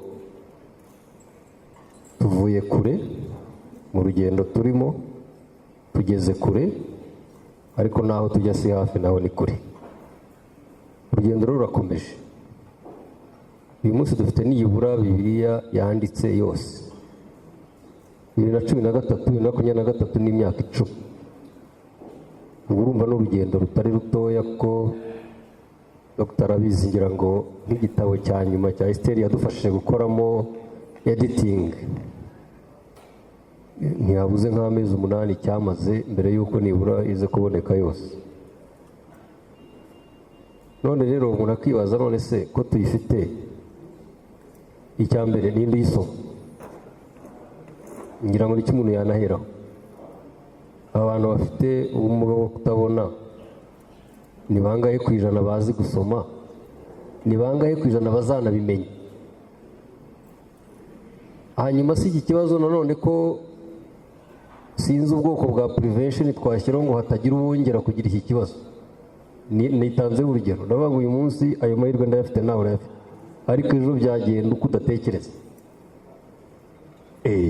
Ntabwo tubyifuza, ariko ndashaka kubabwira ko twishimira aho tugeze, ariko turimo kongera kugerageza turebe niba hari tekinoloji yazashoboka tukagira kopi n'inyandiko iri butange produit yoroshye gutwarika. Aho nihagera bijyanye n'uko tekinoloji zaba imeze tuzihuta kuhagera. Ariko none icyo dufite ni iki? Icyo ni kimwe, ninde twandikiye biratuyihaye ndi. Ariko no mu gihe turakigeraho tubigenze gute? Bano bantu barahura, bafite organisation ihari imaze imyaka irenze ubu ni 28 RUB, sibyo? Ni ishyirahamwe cyangwa se n'umuryango nyarwanda bafite ubumuga bwo kutabona. Basanzwe bazi uburyo aba bantu babavugira, babaha serivisi. Reka natwe tubabe hafi, kino gitabo tukibashyikiriza, sibyo? Hanyuma uko babigisha ubuhinzi, uko babigisha n'izindi porogaramu zitandukanye, hongerwemo n'uburyo bari buze guhura n'ijambo ry'Imana. Hari n'ababifite bashobora kubitwara, uretse kutayitwara yose birumvikana. Birahagije ko umuntu yaza akavuga ati rero ndifuza gutangira gusoma Bibiliya ndi jyenyine. Jean Marie bumpaye ubutumwa bwiza bwa Matayo, bihere mu isezerano rishya, sibyo? Hanyuma agatwara ako gaposhoni kamwe kubera ko wabizi, akagenda akisomera, yarangiza akagaruka agafata ikindi, undi nawe akazagaruka gutyo gutyo. Mu gihe twari twashobora kubona uko buri wese twamubonereye Bibiliya, nk'uko nanjye mfite intoya ntwara ifite ibitabo 60 na bingahe cyangwa 70 na bingahe, kubera ko iri mu nyandiko isanzwe. Ikitaragerwaho rero tugisaba Imana twese, umunsi cyagezweho kibaye ari igishoboka mu isi ya tekinoloji, umuryango wa Bibiliya uzihutira kukigeraho bidatinda. Akamaro kazo ngira ngo ubwo ni uko kunyura mu ishyirahamwe kugira ngo bikunde. Ingingo ya kabiri rero nigeze no kubivuga mu ntangiriro ko turi mu cyo nakwita inclusion. Umuntu niyinjizwe mu nshingano zijyanye n'imyizerere kugira ngo nawe adakomeza guheza. Iyi Bibiliya rero uyu munsi ijwi ni iryanjye, ariko nababwiye ko Bible Society ni umuryango w'amatorero na kiliziya. Ninjye urimo kuvuga mu ijwi, ariko ubu ni igisubizo cyangwa umusaruro w'icyemezo cy'abavugizi, ababishopu n'abareverandi bahagarariye umuryango wa Bible Society. Igitabo ni icyabo rero. Ubwo ikiba gisigaye ni decentralisation. Ku rwego rwa mbere nabizeza ko ku rwego rwa mbere rw'imiyoborere ya buri torero ry'irinyamuryango dufite, nta n'umwe ufite ikibazo kijyanye no guheza no kugira gute kuri aba bavandimwe. Icyo kora ntabwo biri ku rwego rumwe ahantu hose kugeza ku rwego rw'imiyoborere yo hasi mu itorero. Kugira ngo muranyumve icyo nshaka kuvuga. Ntabwo bose bari kuza kwicara hano, abanyamuryango 34, abasenyeri 9 ba Kiliziya Gatolika, 8 ba Anglikani, abadeperi, eberi n'abandi ngo bose baze kuvuga nk'ibi mvuga. Ni ijwi rya Bible Society kandi rirasubiza umusaruro w'icyo badesize. Ni ukuvuga rero igisigaye ukuzigeza kuri decentralisation kugira ngo umuntu waba yabyumvise. Rega ikintu gikomeye buriya mu bantu mwiruha ni imyumvire. Yewe uri hagaze hano ufite itorero nyobora, nkeneye kuzamura agaciro k'umuntu ufite ubumuga bwo kutabona, mfite ibintu byinshi namukoresha ngushyira imbere y'abantu agahabwa agaciro. Rero mwijya kwibaza ngo byakora bite, bikorerwa mu bwenge bw'umuntu. Iyo ubwenge bw'umuntu bwakangutse bukamenya igikwiye gukorwa, innovation ziraza. Ubwo biri ihari rero, abantu nitubakora ku bwenge bakumva ikibazo gihari bagashaka kuba igisubizo, uzibonera impinduka kuri tere mu buryo bumwe n'ubundi. Ikindi jambo ryagisubize, umugambi wo kuzigeza ku bantu ndibwira ahubwo nakivuze muri ayo magambo, niwe mbisubiramo. Gusoma Bibiliya bigenda gute, bikorwa gute, ndakeka ahubwo nicyo navugaga n'ubundi. Nababwiye ko ni mu mikoranire y'umuryango, hanyuma kandi tugakomeza gufashanya kugira ngo turebe ko twakongera umubare w'ababasha gusoma zino nyandiko n'ababasha kuzigisha, kuko dutekereza no kuzigisha ahubwo ababona kubasha gusoma iyi nyandiko. Kandi usi umubare munini, ntabwo ari munini mu gihugu rwose. Ndatekereza ko dogiteri dukwiye kuzabitekereza, ahubwo n'umuntu ubona akwiye kuba nawe yisanisha n'iyi nyandiko kugira ngo azanavemo umwarimu wakwigisha n'abandi. Ibi ni inyandiko dusangiye abantu yo kuza nyine gushungira uko yavugaga. Hari igihe umuntu ahaguruka gusoma wenda kubera ko atarimo atubitse umutwe mu gitabo arimo asoma, ahagaze yemye, abantu batiye batarimo arasomesha iki se, bati yarabirepese, bati ntagasoma, bataratubeshye, bakajya muri ibyo kugira ngo rero byorohe twese tube umuryango umwe. Nanjye nkwiye kuba mbasha gusoma muri ubwo buryo no mu bundi buryo bwa kabiri nabwo nshoboye. Ibyo byose nibyo dutekereza. Sami Celestin Witabaza yavuze ibijyanye na context, akavuga ati ko hari aho Yezu yagiye yigisha avuga impumyi, ijambo impumyi muri context y'ubujiji, akavuga ngo muri impumyi zirandase izindi kubera ko mwananiwe gukora ibi na biriya, si nka gutyo. Ariko ahandi akavuga ati Bartolomayo wavutse ari impumyi. Ayo magambo yombi ngira ngo ntabwo avuga ibintu bimwe. Noneho ukibaza uti muraza kubigenza gute kugira ngo ababwirizabutumwa bwiza baze gushobora context? Igisubizo ni cya kindi, umuntu nabanza amenye mu bwenge bwe ko atari byiza gukomeza kurepeta no magambo mu gihe yumva yamenyeshejwe, yamenye neza yuko ari amagambo apfobya kandi abantu babitwigiye bakaduha ijambo rizima. Ubwo nuvuga ko icya mbere rero nuho cy'uwo muntu wavukanye ubumuga cyangwa se bwafashe ageze hagati nasomaho nabibuze uko azabigenza. Ngira ngo Sami wabyumvise. Ubu usigaje ikibazo kibaza ngo noneho muri context y'ubujiji cyangwa yindi mpamvu yo zigishaga bizajya kugenda bite? Ubwo si umuntu urimo kwigisha we ntabwo yumva icyo akwiriye gukora, reka wenda nishyire mu mwanya we mpinduke umubwirizabutumwa, hanyuma ngende some ni abantu bananiwe gukorera abandi byiza bameze nk'impumyi zirandase izindi, sibyo? Ku kubwira abakristo ngo iri jambo ry'impumyi Yezu yavugaga risobanura umuntu udakora neza. Ndacyafite se indi mpamvu yindi yihe gukomeza kurepeta ayo magambo? Ahubwo hano byoroshye kurenza mbere, kubera ko ndi buze kurikura muri kontekste, noneho ubwo ndisobanura icyo yashakaga kuvuga. Sinyikeneye kurirepeta karenze rimwe rero. Nibwira ko byumvikana. Umuntu witwa umushumba w'itorero mu nshingano afite, nusoma neza na Bibiliya zivuga, iravuga ngo nimuhane, muteshe, mwigishe. Azigisha abantu ubutumwa bwiza, niko kazigira ko k'amatora. Abo bakristo rero bafite umupasiteri, bafite padiri, bafite umuyobozi wahawe inshingano yo kubamenyesha icyavugwaga muri icyo gihe.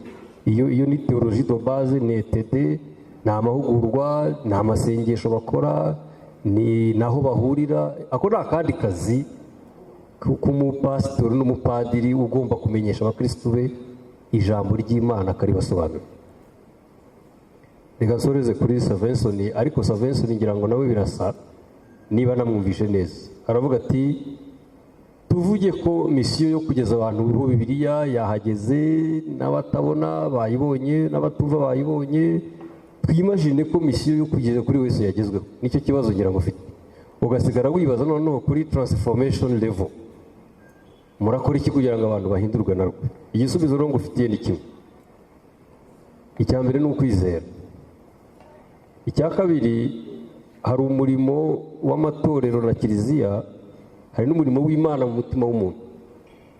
Reka rero turangize inshingano yacu, hanyuma dukomeze gusenga. Imana nayo irakomeza kurangiza ibijyanye no guhindura umuntu.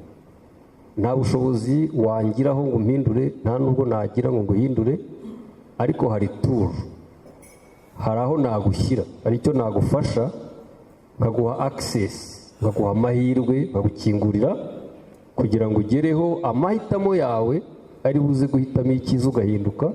Wahitamo ikibi, Bibiliya bivuga yeruye, inzira ni ebyiri, umuntu yaca hano, umuntu yaca nta nuko twareba. Rero nyuma yo kurangiza ibyacu dushobora gukora nk'abantu, haba hasigaye umurimo wa Roho Mutagatifu, Mwuka Wera n'Imana, na communication y'Imana n'umuntu kugira ngo ahinduke. Bigiye gutera impungenge ibi ngibi.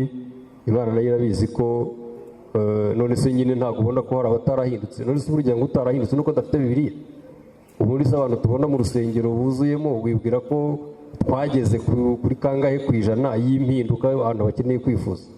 Abantu ni benshi, barasenga 90 na kangahe ku ijana, ariko mu kanya gato ukabona noneho no gukuramo inda byazamutse, n'ihohoterwa ryazamutse, n'ibiyobyabwenge byazamutse, n'ibindi. Ariko ntabwo bivuze yuko Bibiliya itakoze umurimo wayo, kuko noneho itabonetse ubwo haza ibindi. Ku bijyanye n'impinduka, ntimubigireho ikibazo, bikemurirwa mu masengesho no mu kwizera, ariko twakoze umurimo wivuga ngo tugomba gukora. Numva nabashimira cyane. Murakoze cyane.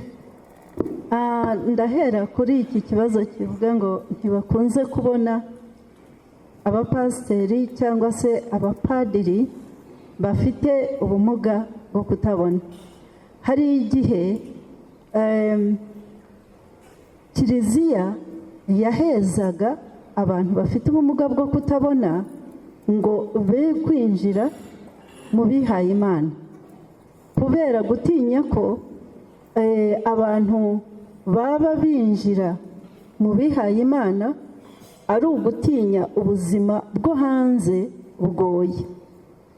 Ntabwo bangaga kubakira mu gipadiri gusa, ahubwo no mu kibikira no mu gifurere bajyaga banga kubakira, kuko batinyaga ko ashobora kubaza yumva ko ahari niba yinjiye muri congregation y'abafurere cyangwa y'abapadiri bene nk'abo abihaye Imana, yaba ahunze ubuzima bwo hanze. Ariko ibyo ni kera.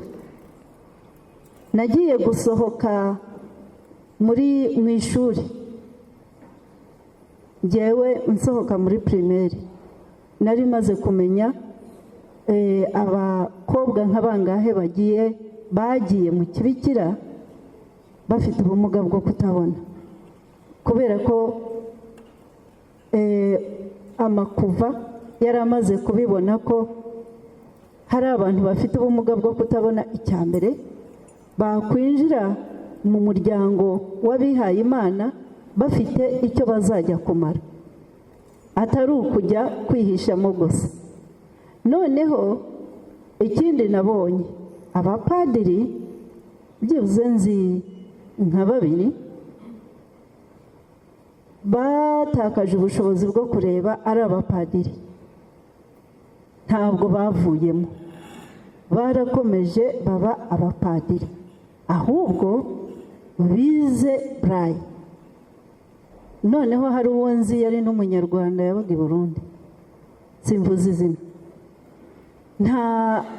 nta Braille yize, ahubwo yize gukoresha uburyo bwo gusomerwa n'abandi, akamenya isomo agiye kwigisha, ariko agakora n'indi mirimo itagomba gusoma misa, atari ugusoma misa, akayikora kandi akayikora neza, ntabwo yavuye mu gipadiri.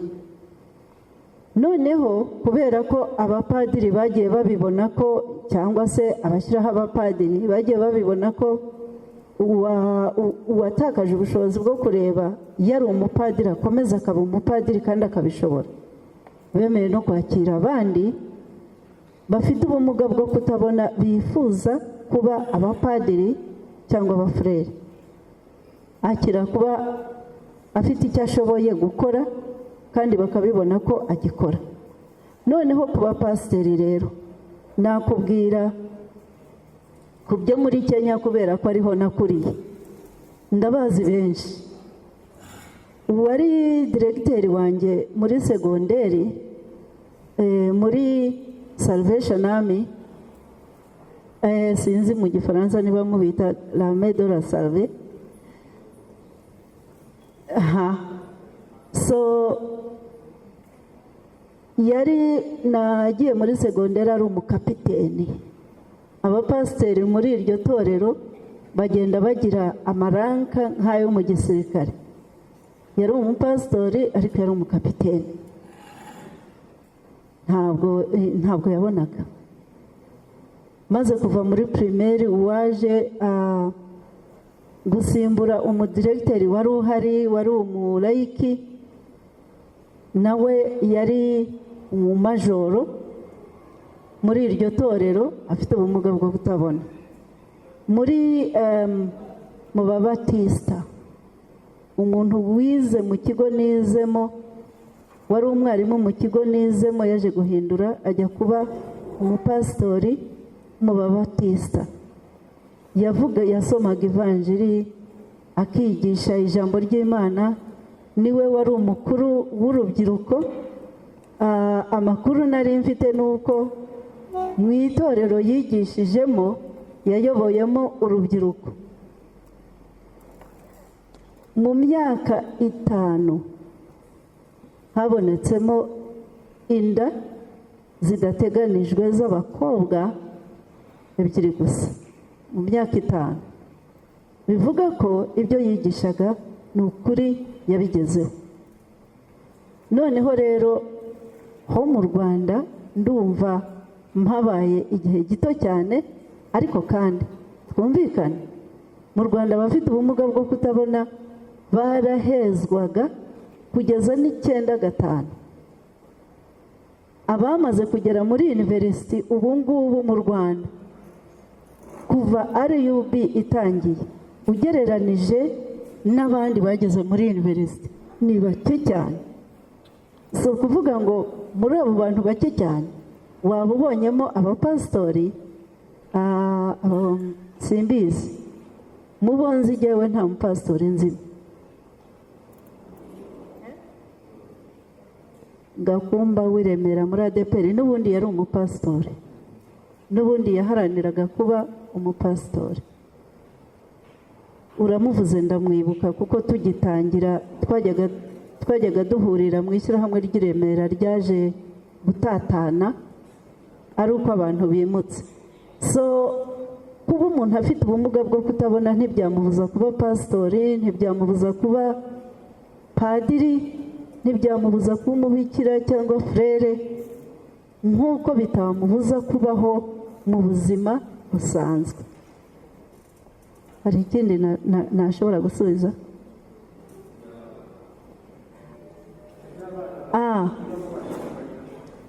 Iby'abana bafite ubumuga bwo kutabona, icya mbere hari uwari wabajije ngo ese buri torero ryagombye kuba rifite Bibiliya y'abafite ubumuga bwo kutabona.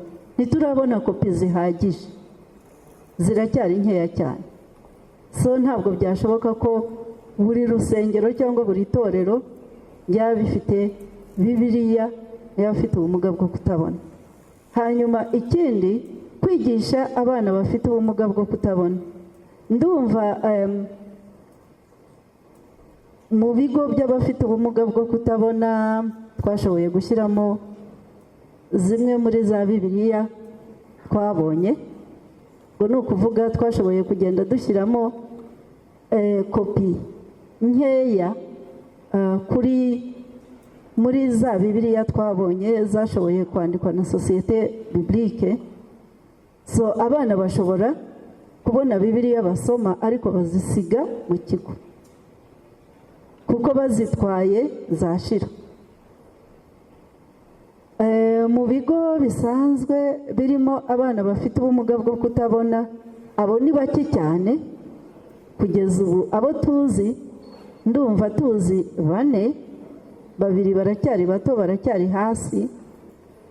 Abari muri Mukingo, muri Rulindo, ni abana batoya, ndumva umukuru ahari ari mu wa 3 primaire. So ntabwo turagera aho twavuga ngo tugiye kugena uburyo bwo kubaha Bibiliya. Nanone Muramba hari umwana umwe, Rwisirabo Nyagatare hari umwana umwe, uretse ko mu mwaka utaha murumuna w'uwo nguwo urimo ashobora kuzabonekamo nawe. So haracyari abana bake cyane mu bigo bisanzwe. Abahari bari mu bigo by'abatabona. Abari mu bigo by'abatabona ho hagiye harimo ibitabo, ariko urumva Bibiliya yuzuye yabonetse ku itariki 8 z'uku kwezi, nta handi iragera, iracyari kuri sosiyete biblike. Murakoze. Arakoze executive wa RUB. Umunyamakuru sinzi yabajije, ubwo ni akazi ka sosiyete biblike. Ntekereza ko ubu ngubu bibaye byiza tuvuge nk'abapasiteri, kuko n'ubundi hari ukuntu bakomeza kuzamura imyumvire y'abapasiteri. Igihe cyose bazamura imyumvire kamwe ka Bibiliya bakakabaye, ngira ngo nabo byafasha ku rusengero iwabo, si iyo yaba ari intambwe imwe yabitewe. Ikindi, uyu munsi abantu bazi gusoma nabwo bibaye byiza. Ubundi gusoma nta nubwo byakabaye biri ku rusengero gusa, no mu rugo nk'uko babivuze byakagombye kubaho. Noneho we yajya gusenga, igihe kigeze cyo gusoma nawe bakamusomesha nk'uko n'abandi bakristo babasomesha harya imbere. Ahandi hantu dufite ikibazo gikomeye cyane ni mu matorero hariya. Murabizi ko umwanya bigisha ijambo ry'Imana, ntimubizi se? Ariko ku bana bafite ubumuga bwo kutabona biragoye. Icya mbere ni ya mindset turi kurwana nayo, ya myumvire. Ariko icya kabiri, n'ababigisha hariya ku rusengero ubwo bushobozi ntabwo bafite. Ntekereza ko rero igihe hari iki ngiki, niba turi gukora ubuvugizi kugira ngo abatabona bave mu bwigunge nabo bagana insengero, ubwo n'abana tuzabakomozaho, ariko bizasaba ko n'ababigisha bazabahugura kugira ngo bamenye ni buryo ki babigisha, ni buryo ki babatwara. Uburyo bwo gutwara umuntu ufite ubumuga bwo kutabona ni uburyo, ari uburyo buboneye bwo kubikora.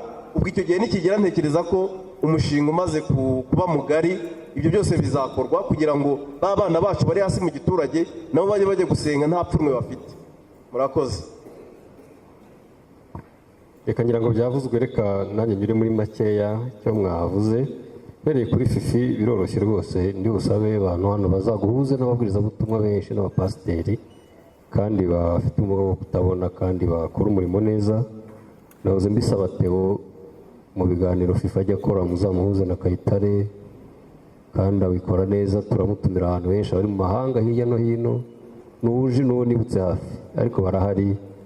Birumvikana impamvu itatuma baba benshi, harimo icyo kibazo cyo guheza cyahereye kera. Ni ukuvuga ko hariho amahirwe buriya babujwe yatakaye ku ruhande rumwe, ariko noneho abashoboye kugira impano yihariye cyangwa se banagize iki kibazo baranageze mu nshingano.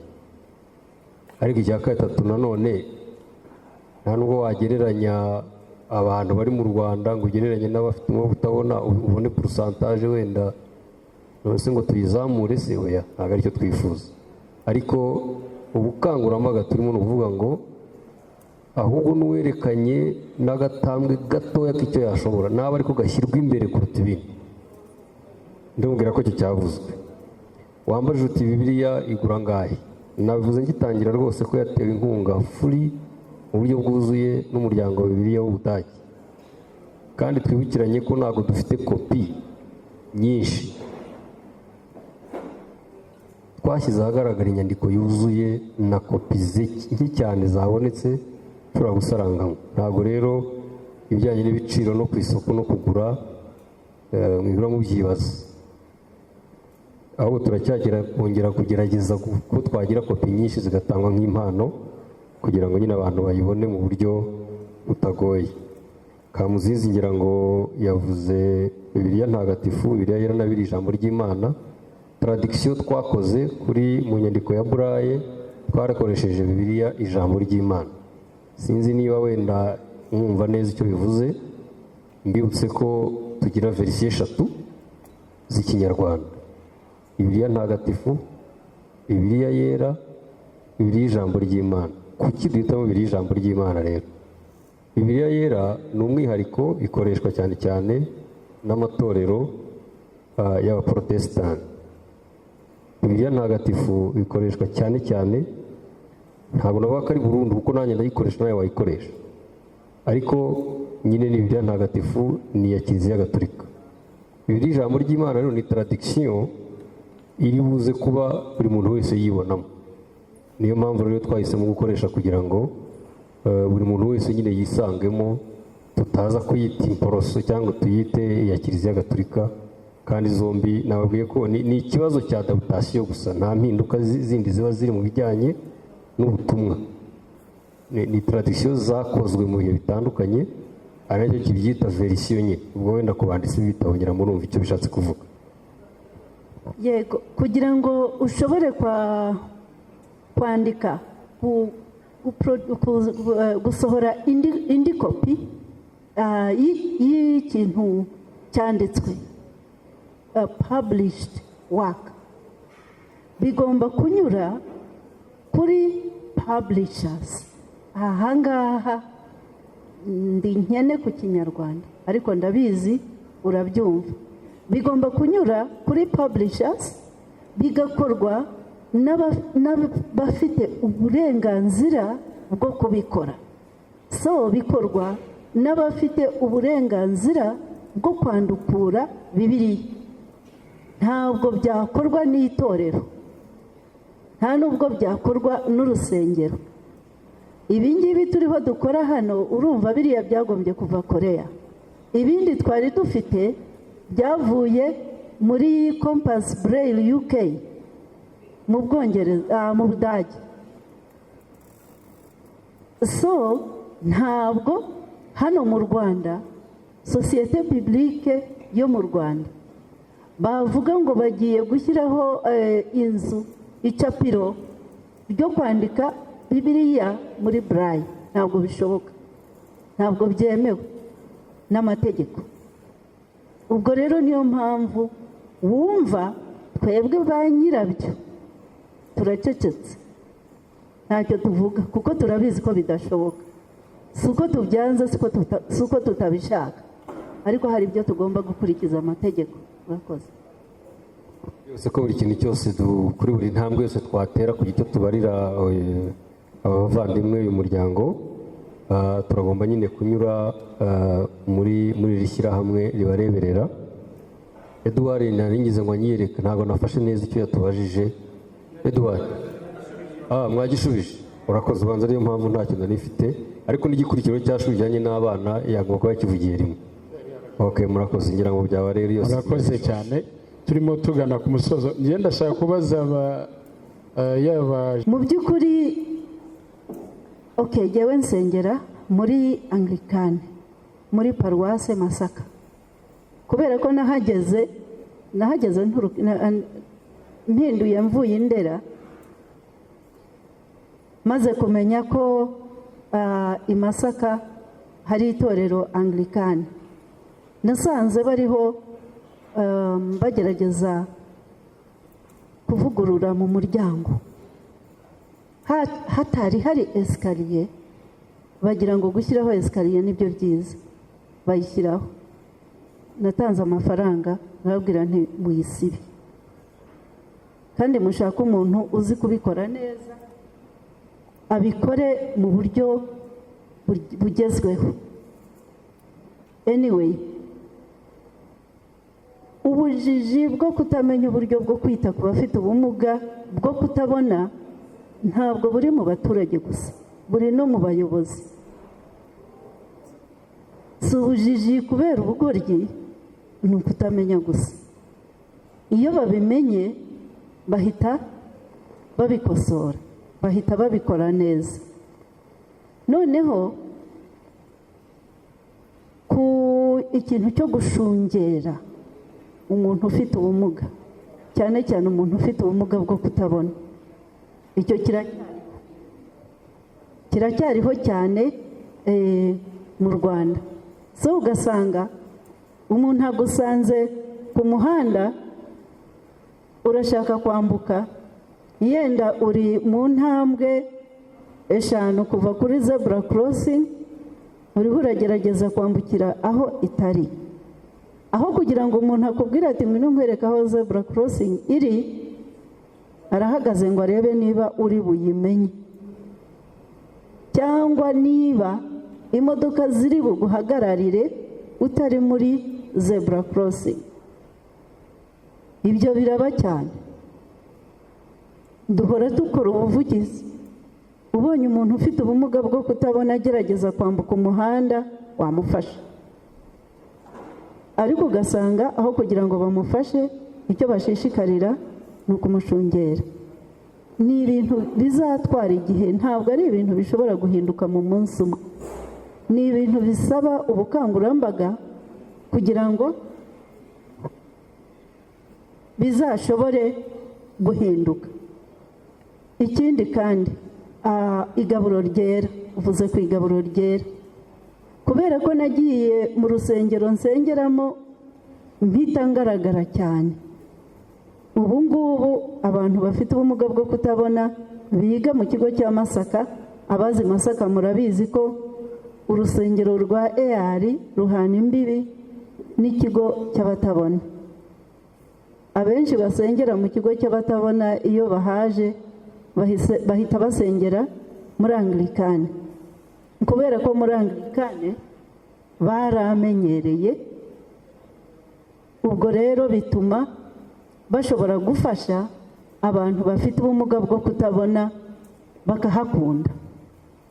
Iyo abantu bahagurutse bagiye ku igaburo ryera, baraza bakamuhagurutsa abari muri protokole,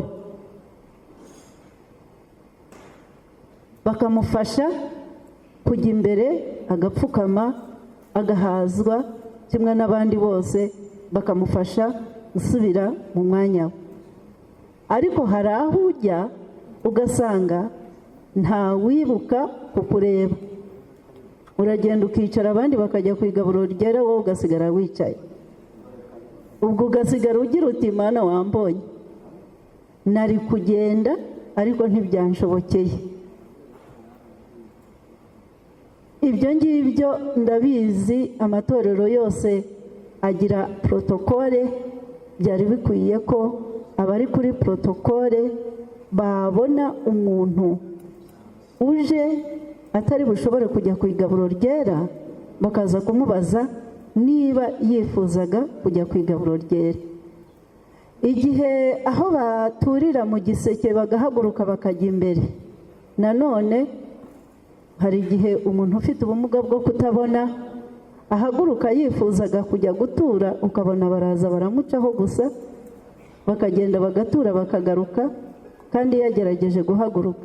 Yatinye kugera kure ngo atagenda ajya imbere ajya gutura, akagaruka akabura aho yari yicaye, ategereje ko yenda babibona ko yari yateye intambwe, akava hagati y'intebe ugasanga baramucaho. Ibyo ni kwapu buri muntu yumva agira ati se ndamufata nte, ndamufasha nte, ahubwo akamuhunga. Ibyo mu nsengero zacu rwose bishobora gukosorwa. Abashinzwe protokole ibyo ngibyo babikora. Hanyuma nanone gushobora gukurikirana umukristo uba muri urwo rusengero afite ubumuga bwo kutabona, cyangwa se mu itorero shingiro cyangwa mu muryango remezo. Abari muri iryo torero shingiro cyangwa muri uwo muryango remezo bari bakwiye kuba babizi niba hari umukristo ufite ubumuga udashobora kugera ku rusengero, kuko niba mu Gatolika babikora nko mu baporo, abadashobora kugera ku rusengero bagira igihe bakabashyira igaburo ryera. N'uwo nguwo bashobora kumushyira igaburo ryera. Bashobora kugena igihe cyo kujya kumusura bakamufasha gusenga, bagasengana nawe, kuko nawe abakeneye kumva ubuhamya bw'abandi bantu, abakeneye kumva kuririmbana n'abandi, gusengana n'abandi no kubwirizwa. So bari bakwiye kuba bagena igihe bakajya kumusura. Ndumva ari ibyo ngibyo nahita nibuka ubu ngubu, ariko mu kuvuga ngo tube inclusive, tuvaneho ihezwa, ntabwo ari ukubivuga gusa. Hari ibyo tugomba gukora, hari ibyo tugomba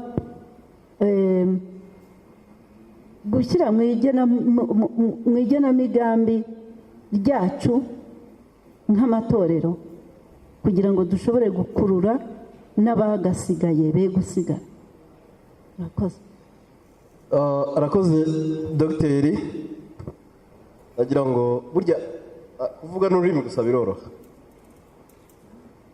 Muri mwe murimo murabaza ibibazo, ariko buriya hari igihe mutekereza ko ibintu biba byoroshye.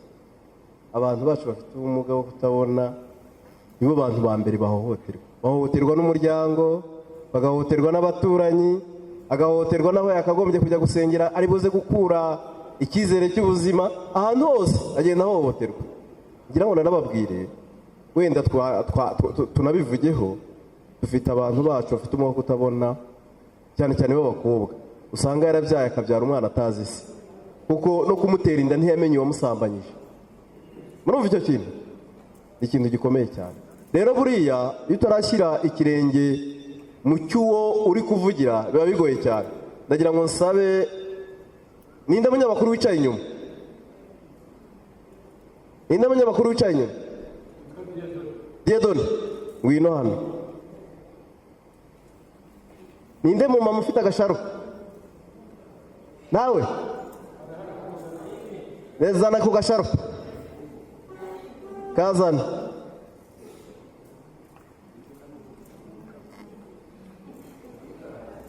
Zana ku gasharupe.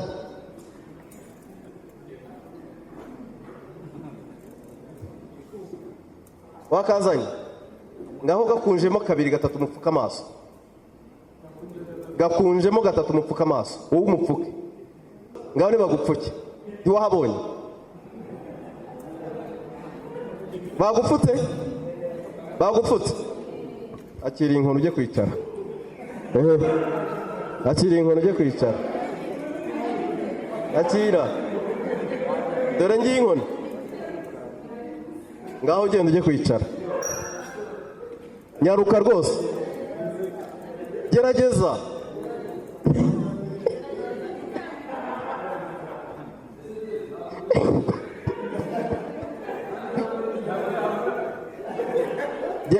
ntibikunaniye ngaho ipfukure. mwabibonye tekereza rero umuntu ufite ubumuga bwo kutabona agize gutya agahoma angana na Dieudonné kuri yangana, ese urabona yajya no kuri tuwarete? ntaho yajya. Bigaragara ko umuntu ufite ubumuga bwo kutabona akenshi iyo ahumye ari na mukuru atakaza icyerekezo, ayoba intebe yari yicayeho kandi yiriwe yicayeho. Ni ikibazo gikomeye cyane. Icyo dusaba rero ni uko mwumva uwo mubabaro dufite mukagerageza kutuvugira nk'abantu bafite ijwi rirenga. Hari byinshi dukorerwa dutinya no kuvuga kugira ngo tudakanga rutenderi, birumvikana, kuko turiho mu buryo bubeshejweho n'umuryango, birumvikana. Icyo gihe rero iyo ubeshejweho n'umuryango hari ibyo utinya kuvuga kugira ngo bya bindi wabonaga mu muryango utazagira gute, utazabibura. Rero ingorane dufite ni nyinshi, yababwiye za zebra, yababwiye n'ibindi. Ngewe ngenda mu muhanda nkabona n'abantu baza bakambwira ngo ese akamfungura ikiganza akanshyiramo igiceri cy'ijana ngo akira dusangire. Uriya we yarya igiceri cy'ijana? Yakirya? Ntabwo yakirya, ariko mu myumvire ye arumva nambi ijana nyine azaba ampaye. Ikindi, abantu bacu babaha bavuye guhaha, ntabwo babaha bagiye guhaha. Yes, ni ukuvuga ngo bivuga ko baduhereza ku byo basaguye, ntashobora kuduha tujyayo. Siko bimeze se? Rero ibi byose bituma dutakaza icyizere. Ukabyuka mu gitondo wafashije impumyi, kandi turimo turavuga ngo ijambo impumyi ntiturishaka, ariko we arabivuga kugira ngo abantu bamugire gute, bamugirire impuhwe, bamuhereze. Abantu bacu ngira ngo Dr. Kanimba nuko wenda twaje muri ibi bya société biblique tugira ikibazo gikomeye cyane. Ukavukira mu umuryango wawe akaba ari gutegeza abagabo ngo utazapfa utabyaye. Yes, kuvuga ngo umukobwa wacu atazapfa bakagushakira ugusambanya akanagutera inda.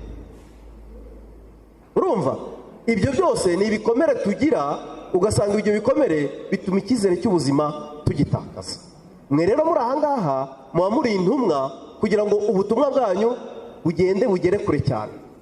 Twebwe amahitamo tugira aba makeya cyane. Abagira amahitamo ni ba bandi bafite akazi, bafite icyo bakora, avuga ati niyo nava mu rugo kubera ko nanzi ibyo bashaka nagenda nkabaho. Abo rero ni bake cyane. Muzagenda muhura n'abantu ku muhanda b'ababyeyi bahetse abana. Buriya bariya abana ntugire ngo akenshi baba bazi basi, babatera izo nda, bamara kuzibatera bakigendera.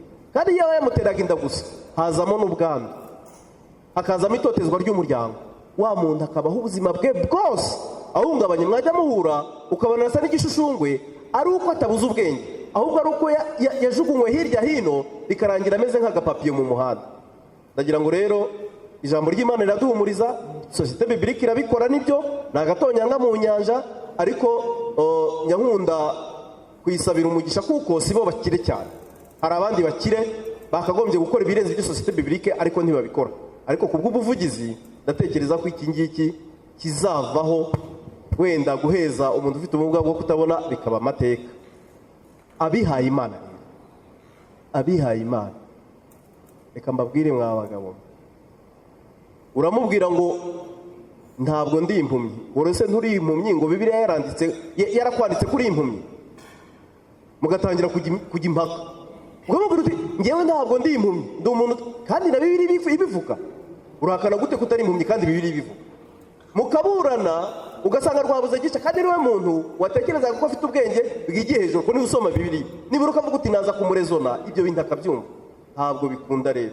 Ariko buhoro buhoro, cyane cyane ko leta iri kuduhereza ako kanya, ndetse tukagira n'abanyamatorero batwumva, ibyo bintu bizagenda bigira gute, bizagenda bihinduka. Na za barriers tugenda duhura nazo mu nzira nazo zizavaho. Uyu munsi Dieudonné, tekereza, ntabwo mbikwifuriza nshuti yanjye, tekereza uhumye uri mu mujyi rwagati, wataha wahita wicara aho ugeze utegereje ko ibintu bihinduka. Kandi wari umunyamakuru, iyo umaze guhuma ntabwo utekereza ko nta nubwo utekereza ko hari abanyamakuru batabona bariho. Ndagira ngo mbabwire mwa bavandimwe, turabafite bizi itangazamakuru, abari nabo umuntu ahera. Uyu munsi dufite abari mu itangazamakuru batagera kuri 3, kandi dufite abitangazamakuru barenga 10. urumva se watari mwiheza? iheza ririmo.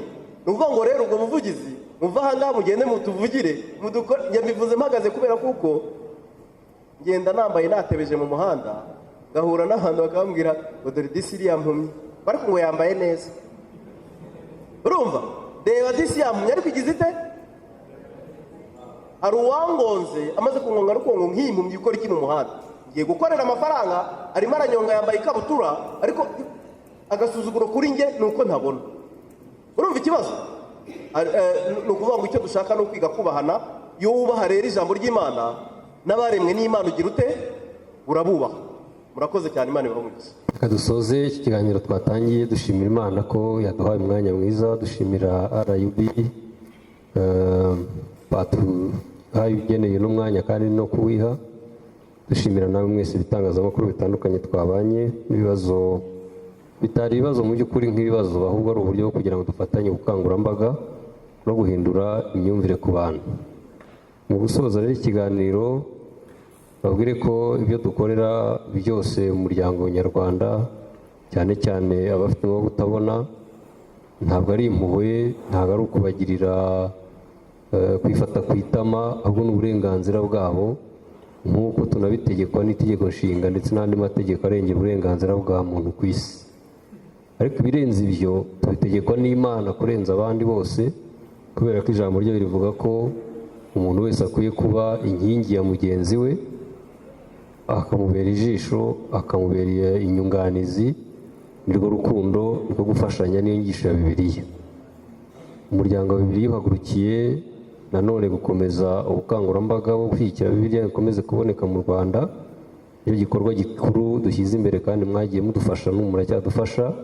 Nimukomeze gukangurira abantu, buri muntu wese uko ashoboye yitange. Nyine icyo yitanze kigera ku muryango w'abantu utandukanye. Uyu munsi twaganiriye ku batabona, ariko nimutekereze noneho ababona bari mu magereza uko bangana. Ni abantu b'Imana, ni abakirisitu.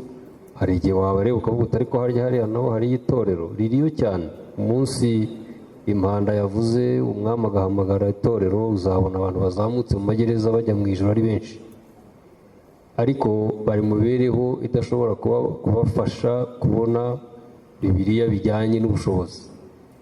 Iyo bukangurambaga rero turimo kubabwira, ubwo nicyo cyiciro akenshi tuba tuvuga n'ibindi. Ni urugero rumwe mbonye hafi hano, turi Gikondo, nimutekereze urubyiruko ruri hano kwa Kabuga kandi n'abana bacu. Hari igihe abantu basoma Bibiliya bakavuga ngo tuzaribatira abanyabyaha munsi y'ibirenge byacu. Mujya mubyumva? Bagatera amakorasi bakabira icyuya bishimiye ko ngo bazaribatira abanyabyaha. Noneho mubwiriza butumweze kubabaza, ese abo bantu muzaribata ni bande? Bakabaristinga nyine bijyanye na kategori z'ibyaha. Ubwo wenda ni abasinzi, ni abasambanyi, n'abandi bakunda gukora ibyaha bakabikora. None bagagaruka nta muntu w'umuvandimwe umeze atyo. Umuntu atari kuzi ko wenda uwo tuva indimwe cyangwa data cyangwa mase cyangwa mama, none se ubwo uzaba wumva ufite uwuhe munezero ungana iki urimo kuribata bo mu muryango wawe babaye gutyo? Ngira ngo ubwo imbaraga zo gusimbuka ziragabanuka, ahubwo abantu batangira gutekereza. Bavandimwe banjye rero, nagira ngo twagure amaso. Ngo nimbaye urugero hano Gikondo, aba bana bari hano muri aya mazu yitiriwe kwa Kabuga, mujyi Wawa, mujye i Gatare muri Gikongoro, mujyi Gitagata, mujye n'ahandi hari za rehabilitation centers. Hariya hose haba hari abakirisitu ariko bari mu buzima batashobora kwibonera ibyanditswe. Nimusure abarwayi, nimusure n'abanyeshuri, murebe mu bigo by'amashuri mwese mwagiye mucamo, mu matorero mubarizwamo, ukuntu mwabaga mufite umwete mwinshi mu byo gusenga. Ariko wakubwira ngo uyu mwana w'umunyeshuri muri toronkome yibonera amafaranga mu 5, 6 biri byo kugura Bibiliya, ntibikunda. Iyo dukora ubuvugizi rero, ubwo twe tuba dufite urutonde rurenze urwo ngurwo rw'abantu bakeneye kugerwaho n'ijambo ry'Imana. Iyo batugana rero bayidusaba ntituyibone, niyo mpamvu tugaruka tukavuga ngo ariko namwe abadutumye, dore ko ikibazo kimeze, mureke duterane inkunga twese turebe ko twageza ubutumwa bwiza ku bantu. Numva rero nabashimira na Theo wadufashije muri iyi moderation.